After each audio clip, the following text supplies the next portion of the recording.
le afi afi le ala leo le fe vai vai ai o tosi na ifi afi ana a ua le maua se mafutanga mana tua e i tātou o le whanau pele o me pue ata sa tulila i vao uali ali i le muli vai e ufi manu le tamai moa e longo lava i le io mai ma le pe ai nisi ulu mali le manu ai ni u ati ai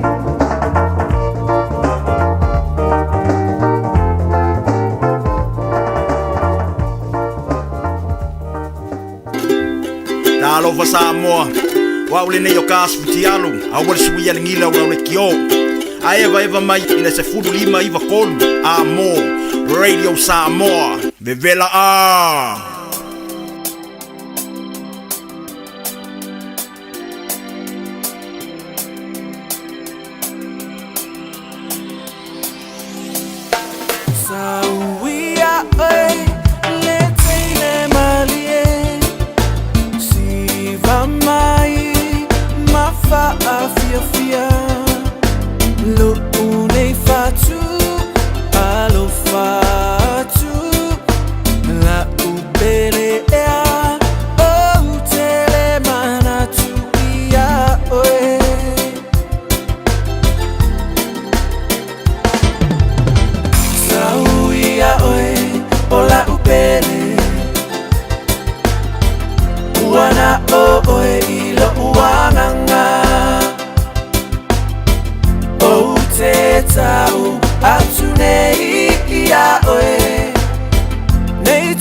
Talofa North Shore.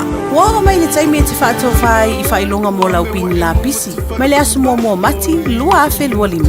O le ale toi mō mia ni whailonga mō pini la pisi I North Shore. Na o le whaata avale lava o laupini au tawhala au le tele. Ai le ita ina le fitu tai au. I le asu e au ai la pisi I pule ngā nua au kilani. Sa ili le bin tags mō nisi whantalanga. All together, Auckland. Oceania Career Academy, Saudi! Oh, kaula kaua! Ai na foi! Wāte no mga ipaguia! A whaia sa ili se la asanga whaumo e. Awa loe te no whai. O le OCA e au tauina ai oe I mtata e sese. Maua se ngā whale, vali whale, palasa, male soifua malolo ina. O le nei awa noa e anga wa aitanga tano whamau masiti seni New Zealand o loo halala I au kilani. Le sitala nei loa i le OCA i le go.oca.nz/apply o le vili mai i le overselau onolua valu fitutasi. Overselau onolua valu fitutasi. Beta Drive Doctors i le taulanga whaatau i mangele whaapea manrua. O le vaenga o so ngase pe amana o mia. Le whaatino e fo i matupu pui o le whana witi. O tupu i pui le COVID fuliva mo i lātou e sifuluan tau sanga malunga atu. Whaapea matupu pui o le fulu. Ala au telefoni 255-85-valu. O so ngano e whaatino e nei au nanga. O fisa fo mai i mangele i taftafane i McDonald. Amanrewa i taftafane o whalitusi o le Public Library. Beta Drive Doctors Clinics. Ua na o le Radio Samoa se furulima iwa toru a mo e tautuaina o e ilaungana fitu aso le vai aso. Na alofa Samoa, wa ule nei o ka asuti alu, a wale suia le ngila ura ule kio. A eva mai ina se furulima iwa kolu, a mo, Radio Samoa, vevela a. Yoi manu ole te vele tole mai luas pa mala minute bote ai le tu las fu lua tau tu pa o Radio Samoa proclamatano ama su tu lang pea me pio ngai ali a tau sa bea Harrington ya te tono la po mai po lan tau tu le vai as po pe anta to mo lang le mar fi le mo lo ta tu ia veia le nei lau nei le mi ngau mar pāroalo tauai. Ia, suapa marumalo lo tātou li o Yesu ke riso pata lofa antuai le pa ia maurunga lo tātou tunuu. Mai lama i munga maurunga pa ia se o pito i titi tā lofa lava. Ma lor fo lau soifo manuia sa moa leu tātou yarisi uifo nei bayaso leu waso sulima Februari lua o lua lima le asto nai. Ia tātou te rangona lava le whātau waa ma vii le tua me sili na tsau nia pēr. O lava tu langa i monga i fwoi banu o le nā. Tātou te maua le mo le li e pa i mai, so ani mai, pa ma pana mai, pa mai se mai. Ia ma maua tātou malosi lana pa mano longa. Poropa mpata ropa toile pa i maurunga tātou tunu u ma lor fo lau. Ia ma lor fo lava pale o lam singo le nava yaso, neva yaso le apa i wina. Ia unu mnari sa pati tātou te o atua i malu tapua. Tupi tau whaho tau mawha pare nganga. Ioe, ma isau tau mawha pare nganga i ke ua kere kau mawha pare tino. Ai oki tau mawha pare nganga. Tā lofa lava. Pa tā lofa hoi apa awara tala leo lo pa tuna pa lia so staff o Aotearoa. Ia mesa lava tau pini o tau suina le vai o soifua wani nganga mo ia marona malo. O forofa pa tā lofa atu tā lofa lava. Pa tā lofa e tunu e malu le tunu tā no fai. E maulu me olo o tau walala mai ai. Pa ponga tā pua i mai, sila mai, ia tunu e mamau, ea pa tai lo tau manatu mai, e le tau tua le Radio Samoa su lima e va tolu a mo, tau tua mo e fitu aso le vai aso lua sulfai tu lao, poroban pa talo patu, a pia po iso se mauta ngase, mauta malawa, tau lia para epu mapu sia o tau whangan maro tunu, pa talo patu, laman pia ngai mati ngā o tino, ia le alofa le li, o lou, pa tua e te maro lo ai pa talo patu so se mota ngase mota malawa ure ngata iau te ora nei o tunu e mau talo lava le pangarin po na sia tu da uso me se po tinao tu pa pine o tulio la tu pa salanga io e manatua pe o to le talo ni va pe ai un mato tu la fua ia o to ma to te talo pe ina ia o tō maua pēr pile mōreri, nai tu o musura nganga pa ia i le teimi o la e mano loa i lo potua e te la ngona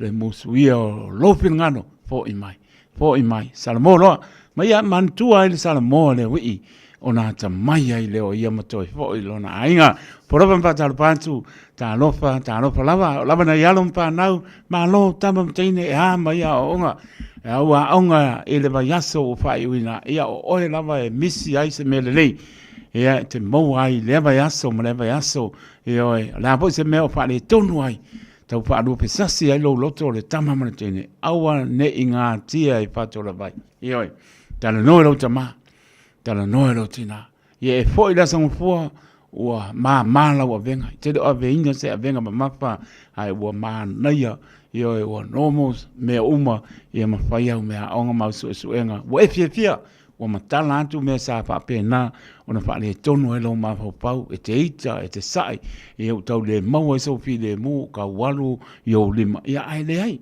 aua, e o lalo e mawai malo, mawalo on sai, whaalongo le musu, alo ta mamalo tina, ngai tu ta linga tu ia te o tau, tangi pesa longo, i aso uma o lo wola, tamam teine au ni ngano. Na lama se mea utala no ta mamalo tina, i o lo sai, o le na. Pale leva ia solo wola, i o e ava lo ta mamalo tina, i o le na, o lo sai pa longo e sere sua malie, ia lo fantanto mo tau, mano lo file mule weekend, ia pai tau lo tu spaia, sa oni lo la onga sa, ia peke lea onga sa, le se me o ia pai tau bia tu spaia, ia mai sa oni le loto ata e au, alo te pena la e o ta mama tina, ia me soi papa manana, pe a peo tau maputa, ia rue auli la e ina ia sa oni, au ke koe ku olo ki ngā, na ua e matua, maane fo, ia mara le tinu, ia so soani show tina, ngai pa koa mano olo mai, mana tua tamaiti.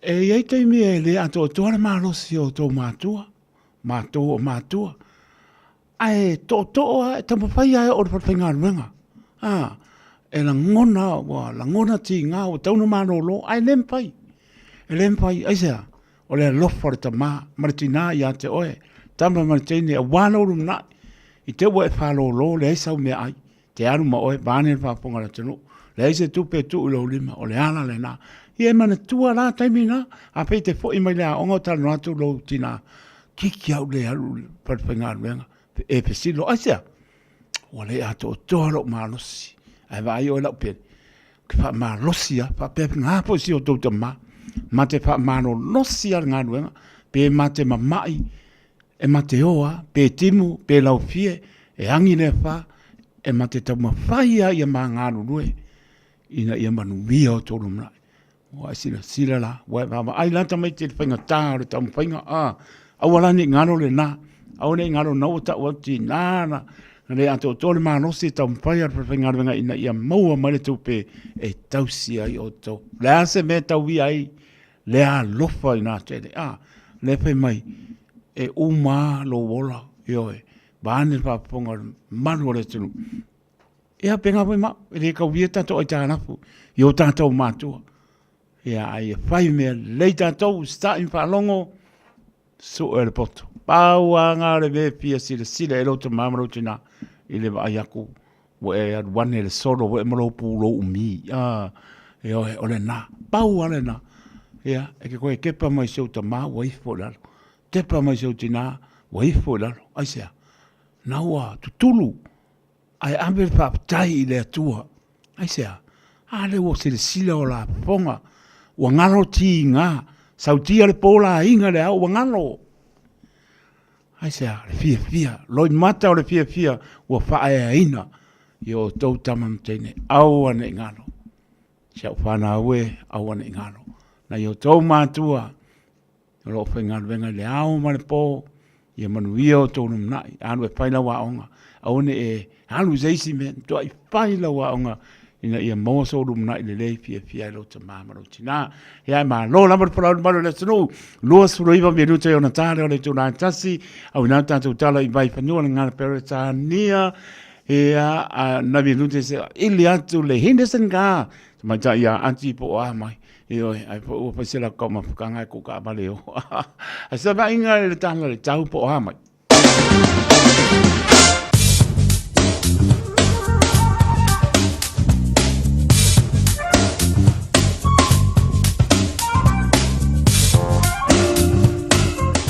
Venga, eu quero ir só, le maurunga le mapanpana lo iai luas furuono e a lo maru le fiapi furuan malu. Sabili angi mai sau jesifa o pa uti munga lo awa le taimi nesulu la le o ma losi au kirani. O le venga mo antai ao ile ansa luas furfana bela pa mawina. Malona maru le fiapi furuan leva pa uti munga awa fo i ai leva o iari tato wo tapo inga. O winga po nana tau. E ali ali mai le asang pua pa uti munga au awa poi. Lua su lima le vela whamawina le asang pua. E malona manu le fiapi e lua se fulu. Pa talapa si o tātou tunu i Samoa. Ma lord for lau Samoa pa aptai. Ta tonu o lang sia i tātou whamnianga ai mai se soifua rau le lei, maua na mātou mānosi a turu e mamao, ea maua tau soifua manuia tāri mau mai, lau le ele na mātou soifua e mātou wola e ai, e mama ai ale Israelu, isi ona atu noo po pepea mai.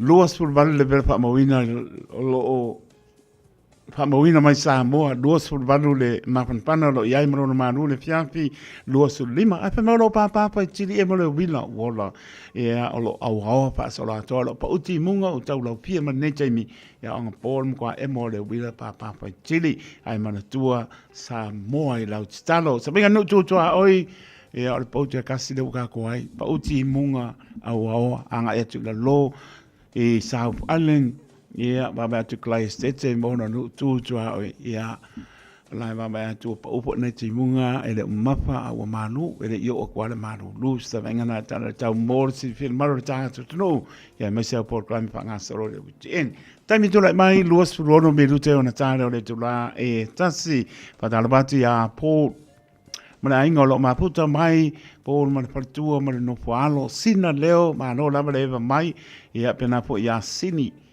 Sini Paulo, ia malo lava whaapatai maputa mai, James e Sarah, ia malo lava whaapatai, me siro nai manuia mai, e oe, lai maputa mai i Devonport, i oe, au ki rangi, lai tua la lau papa, Devonport, ia malo, James e Sarah, male, hainga pina po ia ngarulolo, mo tu no siba, ia malo lava maputa mai, lua, la buka patau i ia ba lo lava pa tai ma mai le ngata leo roi po mativa wa mai sorry ia ma lo anu lui o le fa ma lo si se ma nga ia pa da lo va tu ia o ia pira ia ma lo lava pira le ma mai i sini Australia ia pa pena po ia pa tai a mosa karo pai ia ma lo le usu lo ma mai pa tai a mosa ma ai ngai me le pone ia le ngata lea ia awal pole pida awal pole tino ya esa wa leo ya kopo awal pole mlia po le weekend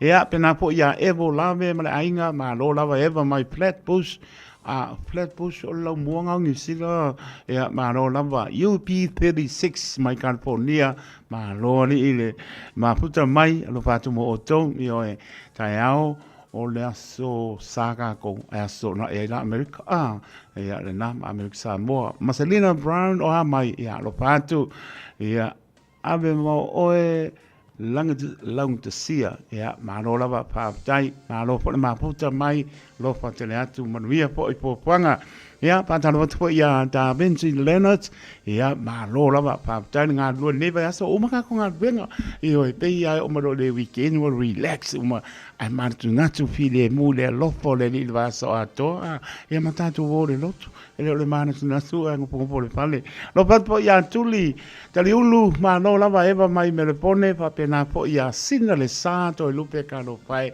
ia mai la to Mrs. Oswald a ka peloa ia ke la ko masau kope ia ngai pes senga ia pa no pi male so wa sa ili mai anti po pe wo ia la po pa ka la ke KFC ia sa pa la lo ko ka va le pa ka wai Henderson gas te pa sta to lo ne la ko pa lo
Bye.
Ai le avatua so sao a walo waso. Madie pe a tei wa sala seu.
Dai.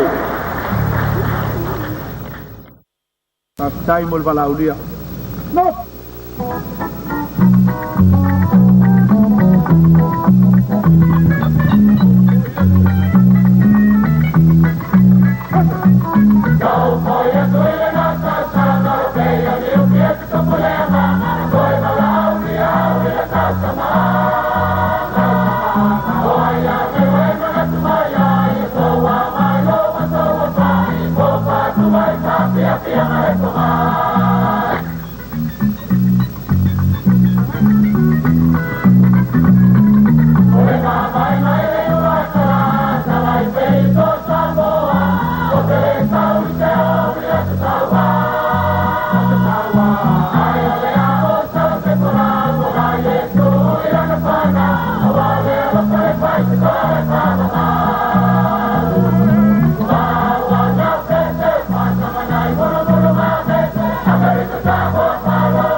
Si pong malia le fi anga sangone ya wa po le pa pong ta po al marata to tunu ya me se lava na yo tu sina na yo tama na yo tinata no pai alofa tu mo to pa mano longa le ya to ya mo so i po tu i tino sili le nganga ya wala mo to fio lo ngano lo ai lofa te le tu sina me se la to ta to tunu ya mon via la singa le ni yaso Patalbatu ya tuli taliulu mano lava tai sina le sato lupe ano fai tai ya mole yo nga pei William pei William yo spatu uso mano nga lue ya lo fatu mano lava yo nga lue lava mol fia pena po ya malua Peckridge ya tai me sili onai mon via maile tatuanga tuli weekend loto au sia pa sia ya tai pa pepo ya Peter Smith, ya, alo maputa mai na i fea. Manurewa po yo le kua kule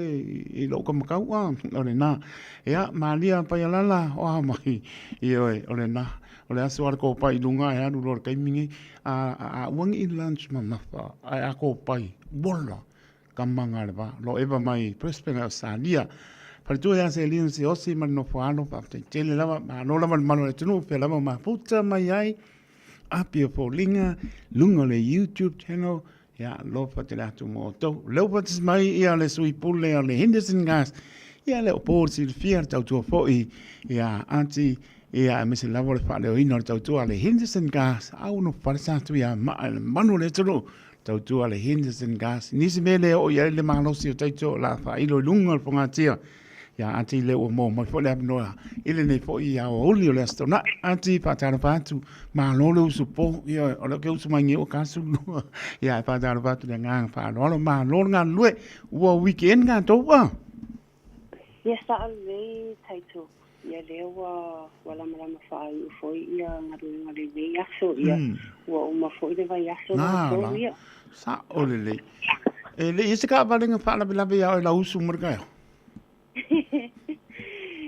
Ya wa poi fa mai au pole tonu ati e anga tonu manu o fisiri o la wa fisiri ya pole ya se ka balinga o so fu yo lum wa fa penga ele au noa se ke mi o lai sa o ala e wa anu wa mana ya le anu losa so le o ke ia fa lamba ale matala la le ka u longo tuai ya le radio samo matala te mi uma sa wa ati ya sa o le sa o le matala te mi uma nga la wa le lor kai me e o so ngel ka manga fia ro le wa e pa wa me mai ku wa ku skingi apa bo le tayo e fa la de ai e amal ta ya mar nga wenga le Henderson ka sa ati ya o vanele sino anga taito yo lo manuia la gamia o malelo famanga le tua ya le yo ne le sareo ya sa o sume ne le valu ne le taio sala ta o officer o no le sa malanga me ne le taio ne to ainga la lo mai Hamilton ba lo la no me ne le taio yo me pikia la to tavale me faia la to sign up yo le na va ve usume ne taio yo le na fuori te mi tonu me ia to ainga me le lo alo fai ma lo la pa tai o le venga ka mo le ko e mo ala man tu na tu ia le le lo pisinisi ia ko nga mo e le e la fe ia ka ko pia pa ka lo ka va la ka ngu oi se sa lo la e mal pa ke va ia va le oso le ko ia ai la foto ia se tan riponti ia ai le i pa mai po ta por kan ma nga fa lo ati ia fatai lava taito mo le tapo kalangi to te ne taio ia o se poti atu ne le tato ta vale ia o de pisima tani lava le o Henderson kazi aso lava ia le malu la tulu lava peona nga mai e apalai ala ta vale ia fa pe foi ia na isi foi sa apalai me lunga online ia de fatino ina lava termine ele officer ia uma ona launch ia application for ia na ia to inga ai le i tapunia ta vale le tu lai lima ia o na ia to inga le na malanga be ni Hamilton ia lo to malanga sila lo i Hamilton ia le sao me e faiala to sign up ia mapikia la to ala to vale ia vale fo ia ta vale nga ta vale ia no mai ia la loyo mai piki ia o truck ia o la ko truck ia le la o to nga ia tila lo ia o yo le fatino ina le terminate ia le fa so longa o tato application le sa pa pe ona teni mai ni le o di man le tai out ia o le la o na isi fe so ingo le fafu le fa tali me fa fo le fa nga so la to sign up i le terminate ia le so ainga na i lunga nei o kilani ia lo fa o lo fa muli o lo fa muli la sa so nei o kilani o no la talata la talata ia ai abel level fa mo nei to ainga le malanga mamau me no ia o le tu langa to cashback mo to referral ia o le lava fatino le cashback mo le refer terminate ia ta sa vale lava ia maua lava cashback mai le akitala ia e depend lava ile sa vale lo fa pena apala ile customer ia le cashback for ia maua o le akitala dua fitolo anga ilunga ia le foi mo le refer o tanga fo ile ite tanoi e tango e refer mai yes o le tupela po se lene mawe o tanga le te referring a mali tanga le ile tato fata vale ma diela ma ya o tato promotion i o tato vale tolu e pe ono ta o ile tapo kalame i yaso fo i wo wana i o tato vale tolu le fa alu terminate i o tato trackler Mahindra lua fa le fe wa ile lua fe lua lima lua lima mana ia ia wai tato Mahindra lua fe lua lima ia modify se le tau pole la ni o mang seki uma yes ia wa uma na seu uma sa vale ia na lo sa lava fa tau e ar mai se le tau pole te fa o popo ni si patman ni Ia, ua umona tāpena o mai le Henderson Cast. Tai. Ia o le taavale nā le mau o le whāwhetala mea alofa. Ia, o le afe o le whāwhetala nā ene e dinga lunga le Tau tāpale. Ia, o le mea alofa tupele nā a le company Mahindra. Ia, i kamas leo mai whātaule la tō piki apu lea. Ia o le taku taavale na lua o le Scorpio Kiwi Edition. Ia e taku taavale nā fitino fō. Ia, yes, o taavale nā fesi maua lunga. E pei lava o le Land Cruiser o ile ata te tamo. Ia, i mana ia lava ia teachers o taavale. Ia, o le taavale na o le luafe luafa, it's a brand new car. Ia, so le ko i wha lua le mea lufa tupe ale Mahindra. E luafe tala le mea lufa tupe. Yes, ia, ma le tato SUV. SUV le 7-seater. Yes, 7-seater. Ia, e maua foi le mea lufa tupe luafe tala. O ta vale le fape ona anu lava tani nei. E tele lava le tato ai tisi le mato SUV le. Ngā mo ainga tō tele, Yes, tāole le. E tele le ta vale te tau le mo ngā li i ma la to whanau, ia e tau le mo ainga. O ta vale whaisi tele o ta vale. Ia e tau le, ia o le ta vale nā le mo le lua whitala. Ia o le ale mea alofa le Mahindra Company i tato a ngele o mei whātaua la tu tāwale i e tolu. Ia o le wangtaua ia e tolu whamunu mole taitole tele na le whailoa tu le fōi le tapukalame nafi. Le vangia o le benefiti, o le pensione ia ma le casho. Ia e whai lava si tā ua telo o vai ngai ua tā ua. Ia e mo le nosi la fuia fo le malu na tunu. Ai e tele ianga. Tele ianga ia. Mana ia tele. E tau ia ua e loa le. Tūlanga nei wai ai. Tūlanga. Tā pena mai mea oma. Ia sa le lei. E mana o mia lava le tangata full time. O tangata le full time e support low application. Malu. O le taavale i te tongi lava i o taavale. Taavale lava e whaali lalo no suafa o e le te benefiti. Ia, a o le tangata le full time. Ia na o se tangata fo i le sau support. Ia a o le taavale. Ia ma mea uma. Ia e adu lalo le ngō. O ele te benefiti pensione po le tangata le casho. Ia mainga tā wena wau tā o whamomon. Ia taito. E whailoa tu le malu na tunu. Ia ina ia o mai whewa wa sila fia fo le tūlanga ia e tau ona o requirement e le oni tūlafo na mātou e le requirement a le whatawale. Ia a requirement o mauna whatatia mai fo i le finance. E finance. Ia la.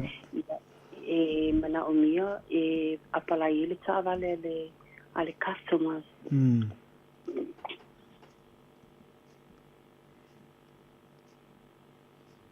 Pengala umala. Tai lava. Mole malu fo ela tunu mole no sila fia ai le yanga e mai ita sfata vali. Tai. Ma lola pa tai anti e tasi ala usili le tau fai atu ia nga e fio le lo ma lo fa awol ka lingo le so le ila on. Fo le a papel le mato te antu fo le mo mia sa mato ta vale e ave sa mo o ia le o nanga le Henderson Cast. Mo se pir malo tato tunu fa mo. Ia whataila whataita mora kisili, ia e tā ua tele lau kisili, o le tele i tā ua le vaenga lea, a o le toa tele le malo na tunu, o lo whape ona vivi mai, masters mai, e fia avani Samoa. Ia a o le tūlanga ina, ia o tūlanga ina o lea o le lava e a fui le mana tu natu yai ele yo ia sa ia mana ia le lava e fono ia le management ia mo le tulanga na ia mawhai o na shipe mātou ta ale Samoa. Lai O no le whaingata e le o iei se mātou la lai Samoa. Ana whape o iei se mātou la lai Samoa. E isi whaingo fia lava o na awetara rea na i tato ainga. Ia tele fo i tato ainga o lei vili mai Samoa. O lei vili mai Samoa e mana o e au watu nei ia nia la tu tāwali. Ia o le tūlanga na e le o iei se au nanga mātou. Mo taimi nei, Ia, mo le taimi nei. Tau nei se taimi au I lumba, O lo fuafua tua le company, mo le future, mo le taimi o luma nai, ia ua mawhai o na shipe mātou ta awali Samoa.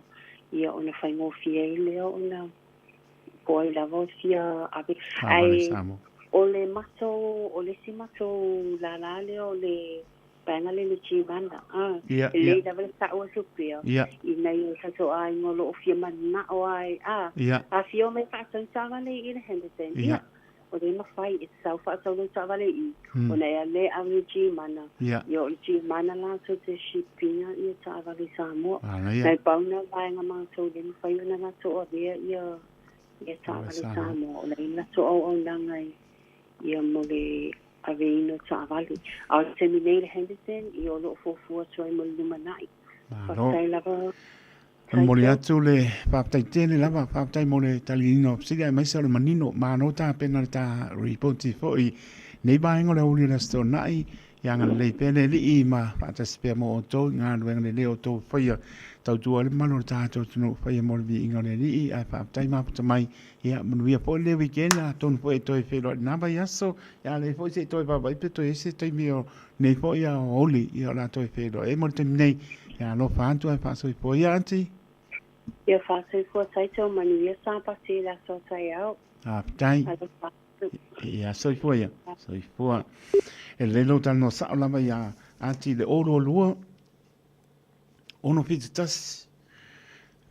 Lima malufitu o le oro lua ono pe tasi lima malufitu po le o valuselau fitu tastasi o valuselau fitu tastasi ia pe te anga isa o le tasi pa wha Kevin Test Drive I Manukau City ma o le lei lama tautu ale Henderson gas O e mo mia singa luenga le customer service, hospitality, po le avea fo I maleo. E te leo mautinoa po o whea amatai. I le MSL Training, mātou te whesoasoani atu. Mātou te malamalama, o le amataina po le toi fo I atu hi aunga. E mawhai ona whaafaiga tā. Ai olo o iai le mātou au whesoasoani whaamaoni. E taita ia malangolangoina oe I lau malanga. O le MSL Training, o se ainga. O se nofoanga I langolangoina oe, e whaamalo si au, ma whaamanatu atu lau sini whaatu. Asi I le msltraining.co.nz. Pevala au loa, le o valu selau, lua, fa, tolu valu. O lolu manai, e a mata atu, I inei.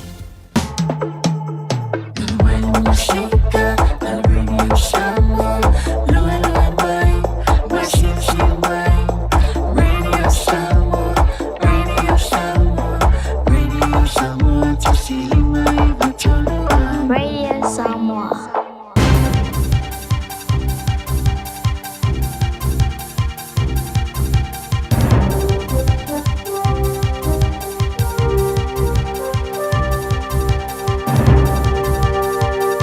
In this update, an end to Russia's war on Ukraine could be on the cards. Ukraine's President Volodymyr Zelensky has met with US Vice President J.D. Vance in Munich about potential plans of a ceasefire. US President Donald Trump has said he and Russia's Vladimir Putin had agreed to begin talks to end the war. Vance says they want to stop the killing. We want to achieve a durable, lasting peace, not the kind of peace that's going to have Eastern Europe in conflict just a couple years down the road. Zelensky says it's been a good conversation. We want peace very much, but we need real security guarantees, and we will continue our meetings. Police were notified of a light aircraft crash at Tauranga Airport around 12 p.m. One person has received moderate injuries and has been assessed by ambulance crews. Pope Francis is battling another bout of ill health. In the statement, the Vatican says the 88-year-old's been taken to hospital for tests and to continue the treatment of his ongoing bronchitis.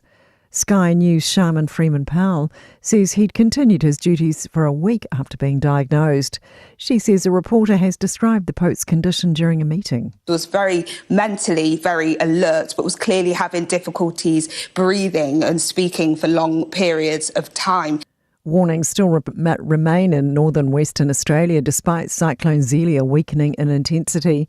The Category 4 cyclone made landfall east of Port Hedland yesterday, bringing record levels of rain for some parts of the state. But major flood warnings still remain, with some flood watches issued on rivers in the region. ABC meteorologist Nate Byrne says hundreds of millimetres of rain drenched parts of the state overnight, with one part seeing around 280 millimetres. We're going to see that continuing today as this system punches through into the interior of Western Australia, so warnings on for heavy rainfall. A plot of Horowhenua land has been greenlit for a development into a new links golf course. The council has voted to reclassify the reserve land south of Levin to transform it into an 18-hole golf course. That's news. In sport, the All Blacks Brains Trust are confident they can replace departing shirt sponsor Ineos. The British petrochemical multinational surprisingly announced this week it was pulling the plug on its lucrative deal with New Zealand Rugby. The governing body's promising court action, NZR boss Mark Robinson says he's been gratified by the support from their remaining commercial partners, and there's plenty of interest from potential replacements. Robinson says he's off to the UK on Thursday. I've got a range of meetings with our existing partners and prospects as well interested in getting behind New Zealand Rugby and the teams in play. The NRL pre-season continues this afternoon in Hamilton, where the Warriors welcome the Melbourne Storm at 3:30 p.m. That is sport. I'm Sandy Hodge. Malo soy fua, ol si fufonga Samoa, Radio Samoa, tasilima iwatolu amo, se kia Radio Samoa.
lue mai pa mai sau fika ya ela le oi wa ole lenga e vai ya tu e mi si ma painga chi po ma pen lua pai eu fainga 1 2 3 4 1 2 3 I know you want me you know I want ya I know you want me you know I want ya I know you want me you know I want ya I know you want me you know I want ya 1 2 3 4 1 2 3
On the bones just to follow a dream she had to find. She came home when she follows a dream that's all in mind.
mali pese. Malo fa fonga Samoa, malo fo le vai le musika. Radio Samoa #1 New Zealand akoa. Sipso.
So ape wale sunga ya sibe walesi o ngaunu pai porko inga ya sibe walesi e makau kia los por bilu de butale tula ta sei de mo so ta inga piwa sa idiaku ya se ko sa skai mile ta to ale o mega gas le sunga ya tong sia pe o wilson ya por sunga ya junior sa nele e a lelo tan no le oro tasi over lima iba o lima tortoru o le oro tasi over lima iba o lima tolu.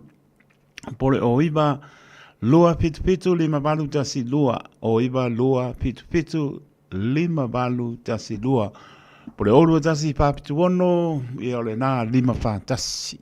Tal no ya tungsia. Ole o tasi papitu ono lima fatasi. Tautua le Omega Gas, Lua Salau, Cavendish Drive, i Manukau City, mo le lama sili. Tabale malama parako inga. Tabale twingano yai. Le lama o le pautua lama mo tato. Yoe. Vai mo tono mauta malawa po okay. Yoe hele ba pe patunuina taito le maro le tu le o le pautua yoe. A tau nei le ya le pata pe ya wa o tai wa pu le ka malum ko. Ai ba vai wa le ko makal ko sang yang ke de fo ni kulanga sanga i mai ta wasa mal kai me waso mano lo le nga te le nga ai pu sa mo ni so ta pong. Ya ke mingi apa ya ngai okay ya lau ta vale. Ya po no sa. Ana me ne ga ai ya. Sus ai swa o mal bai. Ai swa o mal bai. Pau nga me mo mir ka ba. So tu lo wa de pa se nga po ia le tanga tai ta ba. A ka ba po fi ngo po. Pa pe nga po. Ya ai lo le lo se lo nga po le wa mo ku. E ko a sia ki swa o mal bai. E se sera ia le pau tuanga na po le ale ko inga ka ba ne pe mai a lo po mo ai. pau on mer kambalo pa yo ai ma vai chua umar vai ngai ma ngai voi ya ma vai ko mo ta mala po okay ma vai po mo lunga po mo lano ya fa penga ku langa fika ngai ya le va ko ngai mo lunga ko pa ko mo le simongo ya me ko o le pipili mo ya chulo le ngana o le pipili yang sai le ona ngona a o ai ngala la sai o ai ngala sai ke sai ya o pa tamana kausili manula ta le va po longa le loto pa le manga ya pe mai awa kausili manulo ta le va po longa ka wa le a se me wo au pat mo vi ia le ia ngata lau e ngata o tō mana o me wo e wala awa tua pa soa maane atua e lava matoe ia kau pialu lako i runga e le pia kuku i lalo e le pia sau i lalo me le sabari koe teito e sabari lo e papa i lalo wai whamona mo o ke sabari a sabari bani ia maa po le ni ia po tuanga lena a pai a ngai maanga ia ia le se me o kau pa e se monga tono mo to mara e o kau sui lo sa po le lo sa ma lo makua e mga kamiki ai va pe la o ngai pa si mo lu i le la se me ia kau ang kwa ku o tapa pa to ta to le o moto mai ma to ta to ia tu no ma kwa pai ia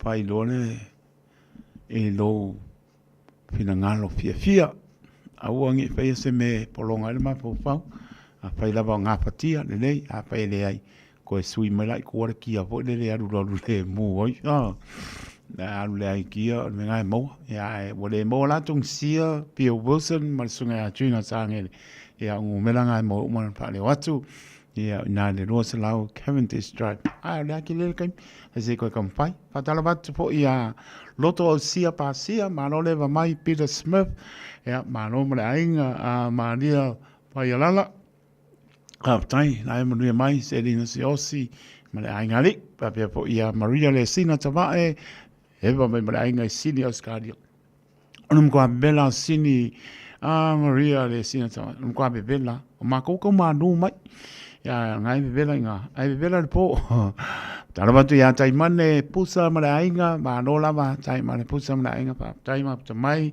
Silulu Bolton o mai ya ma no lava ma no nga lui umor va ya so ya pa pena lava pa tara pa ya Nila Pelacio ya ma no lava pa tai ya alo po I Marietta hi mara ainga pa tai lava ma no le ma mai le foi ma ingo le oli ya le pia pila sto nai ya tanto anga et for sa pati ya le anga leo le Elisabeth Joane pa tai ma no na va nai mu mai a Casiano Sanele ya pa tai tele lava ma no lava pa tai Casiano Sanele ma le ainga mu ye for le weekend malo le tino o lo tariaina lo pa ta va I moto malawa pa tai tele lava I le tanto mo per fia e ma vide lì me silio ia saunia lo to so la lei il tino sili le nga io tanto o una mo ia mlon pe ngano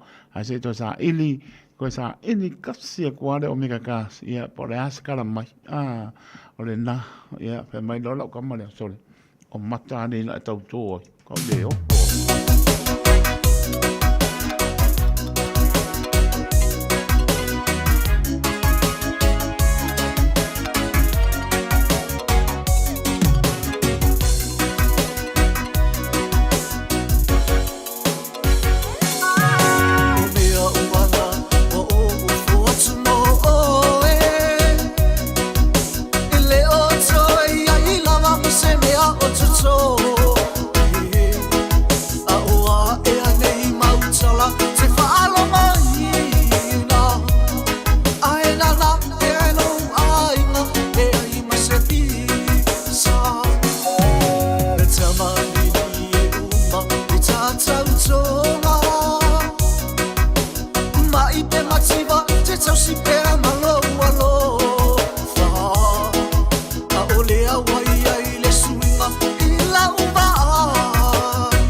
alofa se I tau tala mai A whai e lea I tau tino mai O le alava e ai le tai O te amo te sa ili ai A whai o foli na ua mafuai Le tuina na ua e mana o ai Bele e au o matane ina e tantoa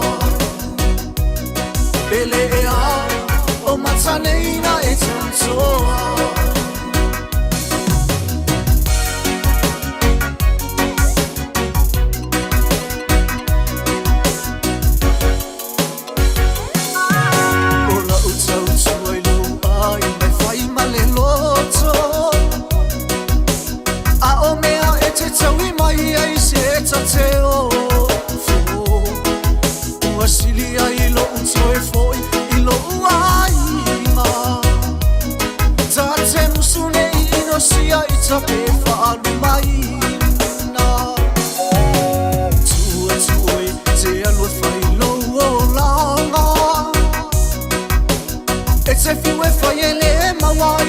Si fala oa O mea I te lulu E te toe hinu I ai O au manu e mauma foi E toe muli muli mai A whai e te alofa se I tau tala mai A whai e lea I tau tino mai O le alava e ai le tai O te amo te sa ili ai A whai a foli na ua mafuai E tuina na ua e mana o ai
Bele e au o matane ina e tantoa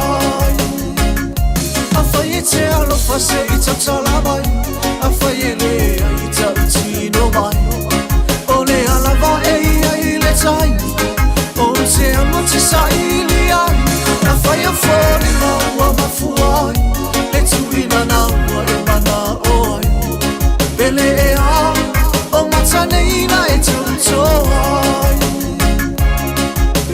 au o matane ina e tantoa Hours a day, 7 days a week. Radio Samoa streaming live on www.radiosamoa.co.nz.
singa luenga le customer service, hospitality, po le avea fo ima leo leo. E te leo mautinoa, po o whea a matai. I le MSL training, mātou te whesoa soani atu. Mātou te mālama lama, o le amataina po le toi fo i atu i aunga. E mawhai ona whaafai ngata. Ai olo o iai le mātou au whesosoani wha maoni. E taita ia, malangolango ina oe i lau malanga. O le MSL training, o se ainga. O se no fuanga i langolango ina oe, e wha malo si au, ma wha manatu atu lau sini wha atu. Asi i le msltraining.co.nz. Pevala au loa, le o valu se lau, lua lua, fa, tolu valu. O lolu manai, e a mata atu, i inei. Oceania Career Academy, Sauni! Kako hoe, kaule kaua, he whai ana whai. Wāste lumangai maguia! A whaia sa ili se la asanga fau moe, a waloe te no whai. O le OCA e a tauina ai oe i mtata e sese. Maua visenga fau fale, vali fale, palasa, male soifua maloloina. O le nei avanoa e anga wa aitanga tano fo mau masiti seni New Zealand o loo halala i au kilani. Le sitala nei loa i le OCA i le go.oca.nz/apply po le vili mai i le o varselau ono lua lua valo fitu tasi. O varselau ono lua lua valo fitu tasi. Ua na o le Radio Samoa se furulima iwa toru a mo e tautuaina oe i laungangana fitu aso le vai aso. O le tēmela tu le mai lua tolu minute o na tāna o le tu lai lua tāna lua. O na au minat poi leo tātou tāna i vai whanua le ngare pere tānia o nai minute saini atu i a le sunga a Rector Man le tautua le ka po you i manurewa to saini atu poi leo meka ka silinga tāni seu rongo vinga i a laua pisi a la tau mio mune ango mai le kola ko le Radio Samoa ya la to wala na al mesili la wa o ko le message fo le e ke o ko bili mai le office e le bala o ko tai to da so na yo na la wa to wa fa le nei yo me sa o e sa la le lo wa se nga ni nga ke le ko ko se be ko o ye ke o po le o o malole nei se ala pana o e sai matangi le wa manuia mai ngai ka maiki o mai wa mai o mautu mai nei no fai au kilangi na e le papel no tutua o nga ia kama marking se ngani la ne o fatali mai po o la lu fo e to pa se tai mi o du mo le mai po i nga lu lue ia mo po singa se lengi ia la poaku ia wa ia tama martina ya waru suangar ba kene i mo ngar venga mo penga nga uma e no fola e shora anti i pikongu akule me de ka fol pikongu ko o so e po ver pikongu au kilang ya ngaru duelo no le stasias ya ta kolor ko inga lom ko sau mo levanga ka patali o le o mau mai tala o mana ia ngā venga sta pa nau wa la ngā lue ai i o ka nga mai se lengi so ngi i le ka fale ia wa ka o ko ngole ka le sia ia me fai le ka le sia o le ngata leo tono le tato fianga tato no ia alu lo mo ko mo ke pongi bili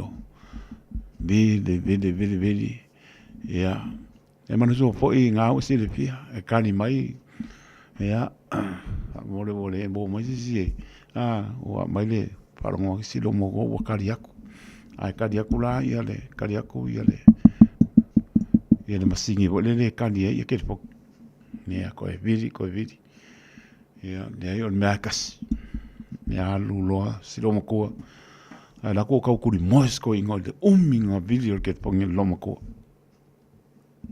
Amerikoi ala melas koi mai wa e makau kia o sa nganga le lo moko ya Amerikoi o le anoko lo moko bili a kali male washing machine sole Amerikoi ya Bili. Ai kali male washing machine.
La ubele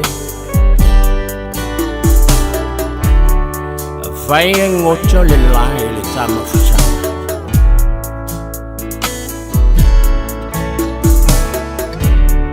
Oje jojo Selili sama-sama yo bakchafa E fai le mabaima O le alofa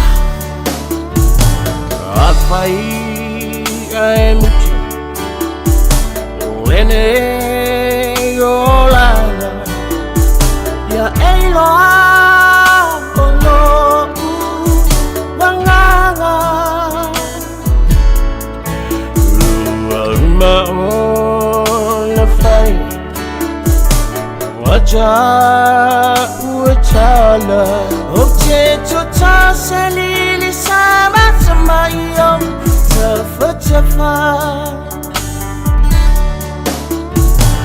I find love for you letaya I ame olela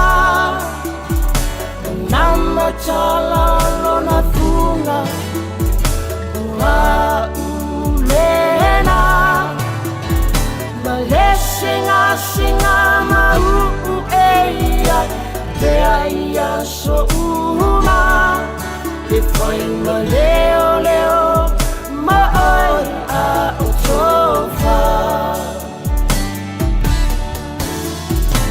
I find love for you letaya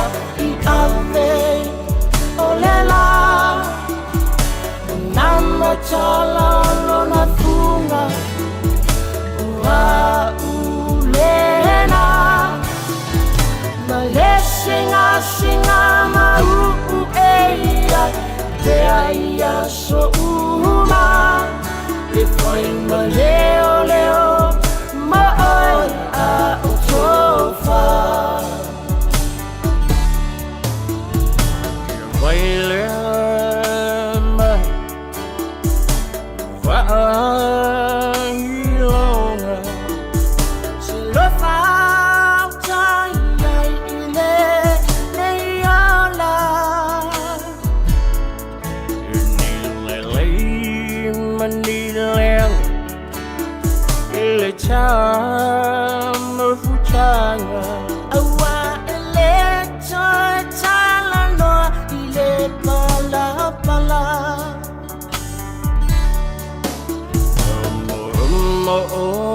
Ngana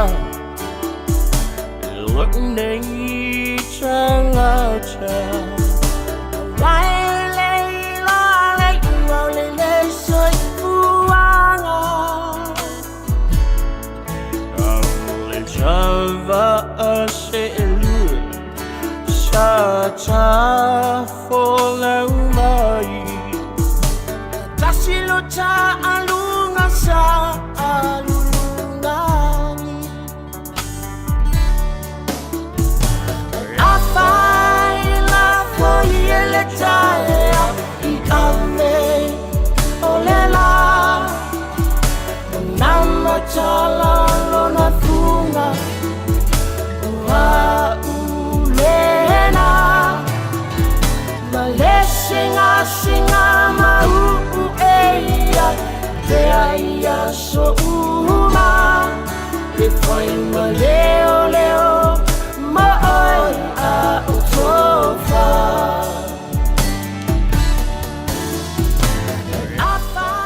Sa o ya kala lo mo ko nga kali ke pong. Pai mo.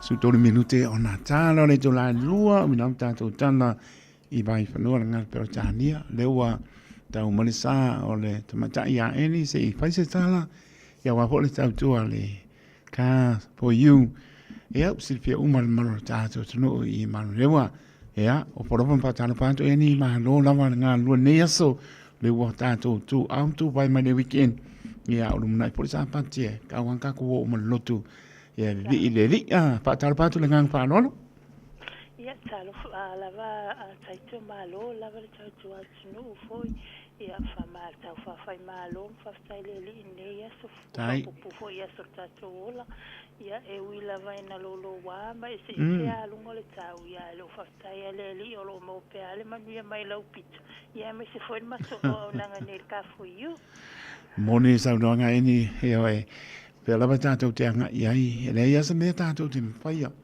Yo lo silfia lo ya anu wangat ata to te wa de li fcd ai fa tonu mai ta to le aso ya awane la pe male poto ni awa te fa mo lo lava ta mai ai tangi atu I le ri so an mai mo ta to ya mai le am te dio ngan venga ni ta ona sto na o le wa so sulimo wa afa po le masina lo no lo ai Fastaila mo fafisili io solo ngalele la vanere ka for you sa faida wasina pisi malo la tunu sa o mai foi piti atula to sa ona faisi mama o to foi atu ia mo ta wa mastai foi na file mo le ka for you nei time ia o mo foi mala vano to filo ia tu foi lo sunga ia to sa talile se meta wai e tu sai foi mala o na ngai nei o uli pula tu ana e fo ko sei lo ngai kere pe pakiula kala ka ku ali te Yo na sa o lele sa no ia pa venen pensa bali pa pakiu o na sa o le ia sa no meo le pa pakiu le wala ia o ai le ma fo la avilia ku se e mai se me ai lo fatau ba ia o le ka ko ne la mata to teo ele na ni me ai o la ni tangata ma lo si alo fatu tu lo fatu tu ele mo so pia ka usami le aso mo ne aso ia ne wa mai le na ni me ai o la tanga lo fa tu o la ka o la pa penga ka pa tu e le ngang me ai e o la tanga ya la fa tu e ni sta report ya pa pa ma no le tino ia whaatai lawa mai mātou awa noa, ia malianganga maulalo eni, mali wharitawale ka for you, ia whaatalofa mata awolofa atu fo ia i lato maule awa noa, ia whalongolongo me eni mātou wharitawale nei o le ka for you, ia pole li la wilo Rick the Man, ia lofa ia atua le mātou au au nanga nei, ia whaatau wa alawa le au au na, ia la tong whaipea tuina atu nisi o tato, tawale po nisi fo i o whamanianga lo maua nei le ka for you, tele mana noa tatou fitu no foa ua mawhaina tau no mai nisi o tatou oka ia ua iai nisi o tatou youth ese uma mawhaina maua taimi nei aua teno foa i lava lana o le ka for you o le taimi lava tau no ele oka e uma ele asona ele ono e tatou fo i lo alala i au kilani o maua noa lea ia lo iai nisi o matou customer from everywhere out of Auckland pea whapea lava o le tena unau se tāwale tono matou wharitawale a whapeo iei lolo na laisene ia le leila o ngā luenga ia mwhaina su mai e whaila o apalai e talia malwhiawhia mātou le leo na laisene o mawhaifona ta tala mele awa noa mātou te whai ei le leo na laisene i so se youth pea whapeo te whia mana o se youth ia e vai me fo i si o uso lai wa titi atu mea mawala nei se me whainga tai mātou finance whaingo whia finance a ele si mātou finance o mwhaina la tō whaia lai apalai e whaonga ina le passport ia le leilo tonga e tā lafu ia ma leilo ngā luenga e whasoani la apalai tato whamanianga o le cashback po le referral o talia ma fia pe whapete su mai me tuina la apalai ia e mawhaina whasoani atuai mo o e pe whapeo mana mea whasoani me tau tupi tala mata whatawale mai le songa fua le iwa tai au se pa ia le asatoa nai e ta puni leono le afiafi. Maualo awa noa le asasa iwa le tai au se pa ia le tolo le afiafi. Aua teno fua i lava lo te tala le tolo se lau Great South Road te su mai ai. Ia pole ova le se lau lolo fitu whai wana walu. E se whafso tai me e tato Samoa e mo se whasani i sauta walu ta sailia. Facebook page al ka for you. Ia lo awa noa mo o so lava se taimi e tu mai lo ngō malo numera e whaina matua vili atu ai.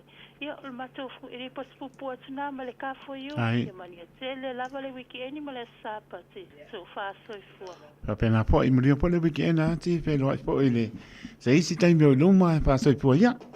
Ia whaaso i fua. So i fua ia.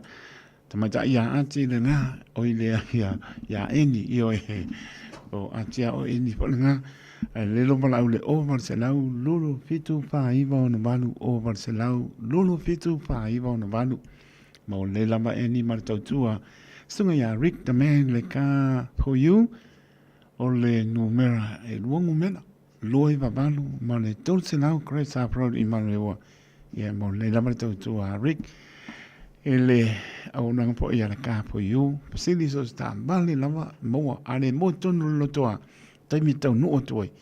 E pai po ina ola to sa ili mai. I se taimi bambea ili a kose lus punu minute. E o sa ili mai e. Pai mai e lato we hausinga ua sto mai a lato ta vale ta va pete anga i atu. Awole u i alo tuanga e alula i le fia me ai. E o e tala no i ai. E pai nanko o misa uka vale wale le o mo e kongo lotoa. Yes. E o lato sa ili mai. Ia ua ni pe lama mo fai atu o ni ngā tia se tūlanga lo e mo o mia ia ma le tūlanga po ile le tanga ile lei. E po ia patu e le ia mo o diu va ia ele o ia po e lau po anta ma fai ngā ia po tuanga lama le tautua le Radio Samoa mo tūlanga pena mo tātou uma tono mauta ma lawa tanga ili le iai, mua ma konga sa ili iai, po o amele loto i whane, po pānengi mea uma taun whai sa vale pele ai, pe sili a o ia oi, ka moi le li, so ani mai pe kong whai ska vale, au e te soifua, po e te kausili isi, po i tangata, ai soifua oi tono lo mauta mro lo, o msio ainga msio lo whanau, ma aneo pa ia mo ma, awa ke mawe ko mo lima mai ka fana la ingar ngang Ia ngā whai le lau whangau, e kaunga o ka wale. O na mkua se se a sore. Ka lo whai ngai ka mai kia la polonga, o le fia vi ia, kasi ngā me fia vi ia lo tangata. Pe ango whako whele le doi lunga, o le si sa wali la lo lau e le o lunga le ea. Ia ai le lama le ase mea o yo au fia i le le. Me vi i le le. E te tau sili loa I uta le bao I manuo lo te taa I baani whaponga tunu e polonga lo. Whapea ai e te pati a oe e a mae oli fia leri. Whaton polau ane ngang pa ia le me a on sa bari e tātou e manui ai. E a ole na a longo tua e leo whetaui pa lengi au popoanga por klamer teimi nei. E a lele uman masina lo na lua, ale tau sang fau lua o lua lima. Ia mana tua foi ko apasi ako kai mie ia o i ia le ngata o fala na me o ainga ia me fai le loto le e pisi nga ko me fai ia ho tu pe ai e se tau fai e faonga ia fai la o fai sina si mo lunga ka ulang ko la kiki lano se pa lingi le ia ko e ti off la ia me masangi ai ia le va ko ke le se mo ka wa ia la koe wha popo mai si mongo holele. Ia pe ala kwa lengu whako. Ia ngā oro leo e pipili o le mwhainga ane mo. Ia pura alka malalo makua. O leo watoe toru minute. Ia o na tā leo o le tu la e lua. O wina tātou tala. Vai panua le ngana peritania. Whaapatai Elisabeth Ione. Hewa mai sina leo whaapatai kasiano sa nele ka no whae maa nor ngā lue newa aso talitua amosa ia whaapatai i o e leo lomo kua magongu o le si lomo kua ni si kūrangi o soa Felice maa nora ma whaapatai o soa Felice whaapatai maputa mai le ngata leo o efa lutelu ia manisa le malu le tonu o lo maputa mai nila pela sio ia malato malawakano whae ia malotu to tasi ha loha ngongo wako ai le ngore sa wai pau o lolo o Hawaii ia nga o iwo ia le lispana inga sa mo inga niwe ele mamawa ma o ila ia patalo vatu ia la to stete o America stasio stete America ia Hawaii ha loha ia malotu to tasi mla inga lo maputa mai iyo ala pasiva la o maloku ko kasi malu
iwa tolu amo. Radio Samoa, kasilima iwa kolu amo.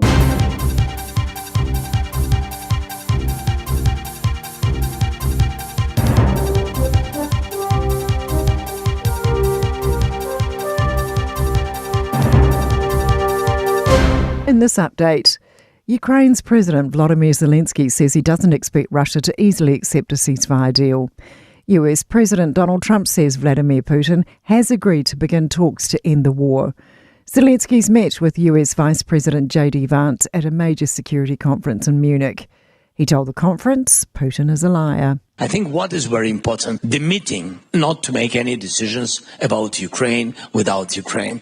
One of the astronauts stuck on the International Space Station has paid tribute to his family's resilience during his time away.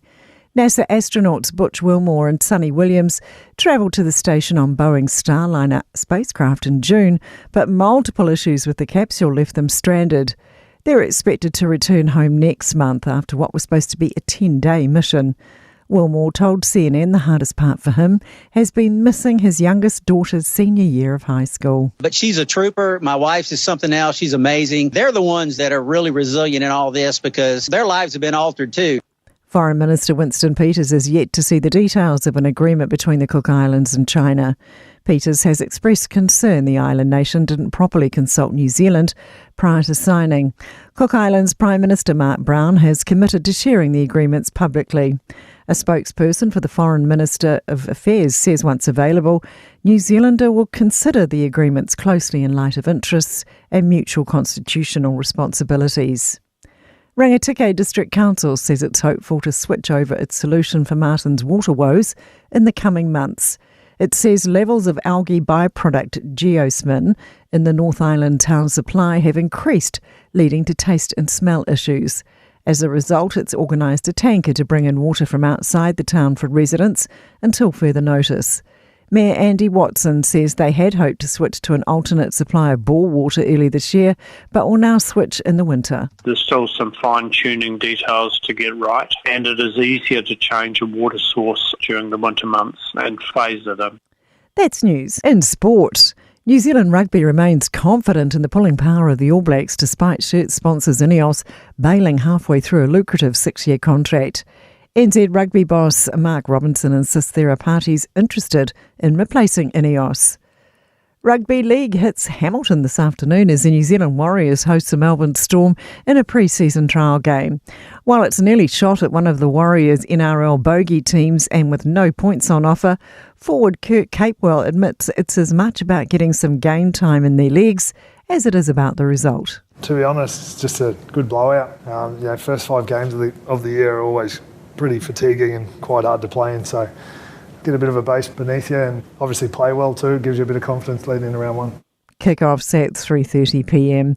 That is sport. I'm Sandy Hodge.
Ua na o le Radio Samoa se furulima iwa toru a mo e tautuaina o e ilaungangana fitu aso le vai aso.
Marion Fayo, tau lei man mai yo e au le mei yo e fai fale nei fai la mo em kau kia yo me o le mei fai fale nei tavi to le mai su fa mra bidu te bote ale tu lai lua tau tu ale Radio Samoa so nima iba tolu amo to fa ta lo pa tu tau ale Radio Samoa mamalo ta tu no ayo tu asinsina le antono ta tu no au pengar ben so fia le tua au kilani malu tu oi ia va pena po yo tunu mau malu le tunu lo maputa mai nangolango mai e mori mai ala faanga in sport Hawaii nga ya tro mau me fo ya tunu matono no fo tuai ia toi fa tan lo fa tanto e mau lungo ta to tunu le nga fa alo ta lo fa lava ma no fo la malu le tunu le ta to nga ya tu le weekend le ta to ya last ona le was fudulima ia February lua o lima o le asto na i neu tato iai proclamer tano ava ma tu le sui tu langa poi fionga le a taua sabea Al Harrington toi foi mai o ian vas po ia pe atu sai ma le wha moe ia e tātou lava o mria lava e tātou le alofa le li ta pena atu mo le sapati ia tae au o atu no e mamau ia tātou wala i no whanga ia le upamoni lava le utu la fo ia le tō soifua atu no e mau ia wa pe fo le manatu mai ia o te rone o lo mātou no nofo ai mātou au mawai ia pa lava e mātala tātou te mi umo o le sawa le scam le sawa le ngā oile ia i lungo le online so le po i papa aku le kele o ngai whai pisingisi leo umo ko aifia se kasi po i o kama mai o i LA so leo kama i e feo ai bāne le whaponga le mara tunu feo le bāle langi mara langi toi wha manatu lava mō tātou uma aone o tātou pata malai mei o telefoni e au ngā tele ese le au ngā e al whanau e le o le leile pa o ngai na tātou e po i taimi i o e se ai tātou e po i taimi e mauruma ai tātou e po i taimi po i lele ua e manatu ua moni ni mea lo e se sila i ai e ai pangane a talatu o kamalanga e a ua ngā o le fia me e so e mauai e ai le ia ko e mawhai ona to e pou le lei e a mato e wha mo le mole le lei e a le anga te ua whatia e a mama whatia ai si o rua ainga e a me se po isi se leni o lo tau a te watu mo o le ngata leo whala lame i o me whai e a me se po lumana i o na yalong whanau e a tātou mataala i mei o le penga te pailangi online tu langa pena ia me sona yo tātou mātua mo i lava o nai lama i lātou ia le lava tala no ia i tātou ia po ia o mātua alum pānau pa lama ia i tu langa ia ngā le kani ia ngā le sa ewa kani ia koe ko ulano ia wawai po i tu langa po ia i ke ua se wale whengo fia na ai sila po i tamā po i tina le upu ngā click alai ko se e la loane o click e 10 miliona la lava pe oe koa i mangai ia la sa ma pa punga pa per tani ke lo ma la mai fo ia ta mamtina ia ma se la volto tele o tato ia lo kupernga ku mai ale lau bank account ia wa ko ka manga ia o mangi la ka o poponga te tato le lava au ne o tato pa ta mala ia ma so i talaino na yo matua fa lama le ai o na si le pi po ela ua ia po te me sasi mo tanto uma sasi uma tanto ia me sel mata tia o menge o penga tpa lang e au nga ai o mutu am ta tia lava o kele la nga oi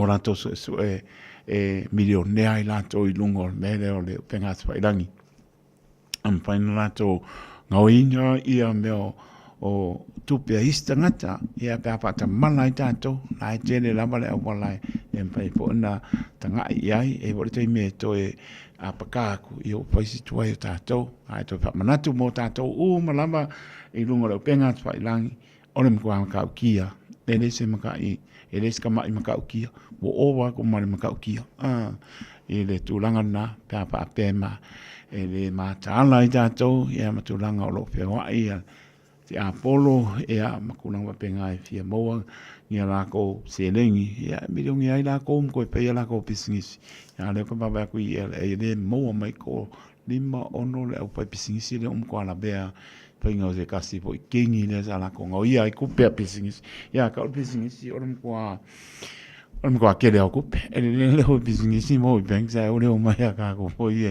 ai leo ke unga ko milion ia malenga pa ralo e tato matala ma vea tu la so lulu lena vai atu nei e to malu ia pango ta po engori fea anga i la lo pe o mau wala tori po Christ City e le va ale engi silanga a bea to malu ia pango ta po le pe stasi po pui ale meu tu po o la pale ale ka mai kai o la pale ka mai kai ngol va nene im kulang va penga ale me sinta wale o apai na ia la to po e tiute i lungo va lele va pe me mal pui la mai la to ai wa faisi ka fikis ka mai kai ne wa leanga o mai mo na lima tu lo o ka ku i fa malama ma meo ngofo po ia u o me po ia o me kupun ko e liu mane ba to e fo i mane ba na solurun chene o la ko ngia nga oi la ko ia nga ko fo mai na u ko fo mai o mo maka o kia me o ia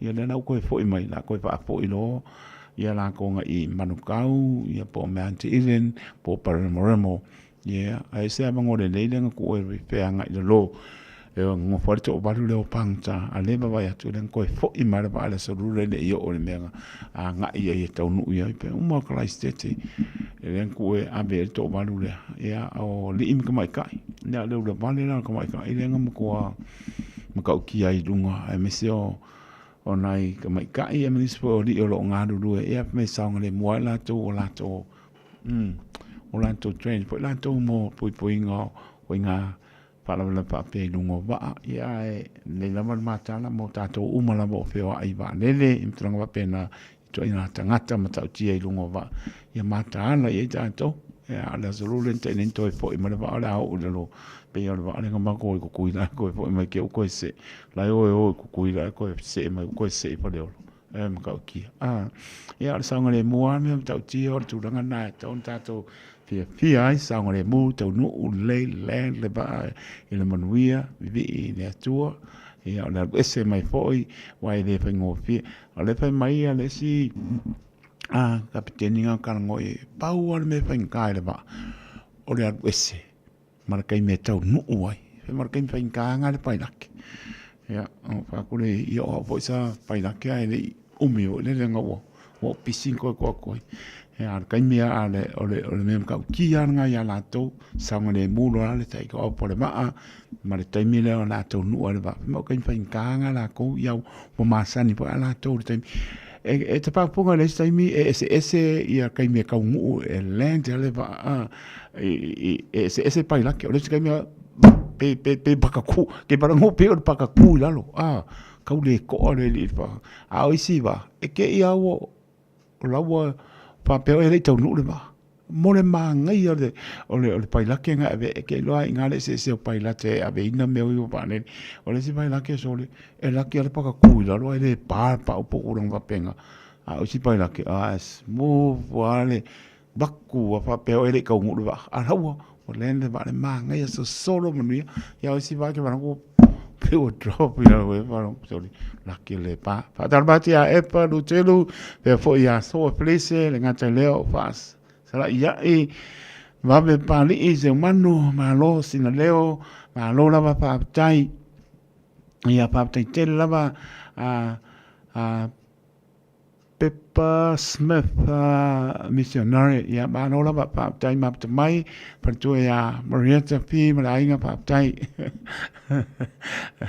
ia pa tai te la ba Marietta man via po le weekend ma lo la ba le ma mai Caroline tuala ia pa tai ai ma mai ai ma via la ba le weekend to uma lava le nga upu to muli mai Perth ia pa mai la wa ko ka le iba ka ya polpo ma tua fitu ma le apa tu lain wa tuai au kilani I Perth ia ai tolu sulima minggu ke pole apa tu la tolu ma le apa lo tuai au kilani sini ia ma ngai le nga up to muli pa tai ma via tirisa ene ka lo fai o mai o MSO tu atina ia le va po I le vai atu me sina nai ma mai tirisa ene so tu atina fa tu mria po le weekend ia ma lo la fa tan ma lo le tru fa pong mai fa tan lo to te ia ino fa to ba le o nei ma to malawa ngona la fia to ma puta mai fa nianga ta u lo roto pe na fono fa nia tu le atolo ta to no la vai munga mo lung pa ise o pi tu titi fa nia le tu ya me se po fuanga le weekend la pinga le to fia le tu o na ya lam fa no e po ni se o lo fa ngai fa no anga ni se pele ma tanga o mo sia ele malanga mali fa mai se le nganga le li ya me se lava to asen sino fa ngai ma ngase o tino ia le lofa o le li le tuo ia lava le fo mai lana fa malo longa pa ia tu pa ia ne ia mo el malo si tato chao nga mo ia mlon pingalo pa nga solo tato proclame ia se pa ila ba stemi que lo que va a le fa ko fi malo lodi lo penga venga do sofa tu la fitu aso ves ka ki e me ora fi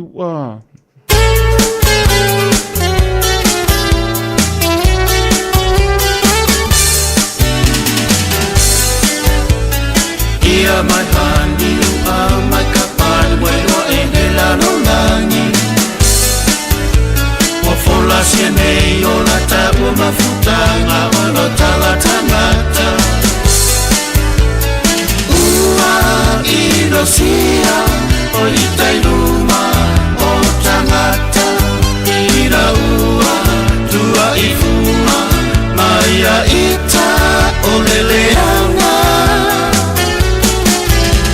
Ua fuanga mo le lumanai o fola sia aile ala o lo walofa ua liliu e watafiu e watafiu.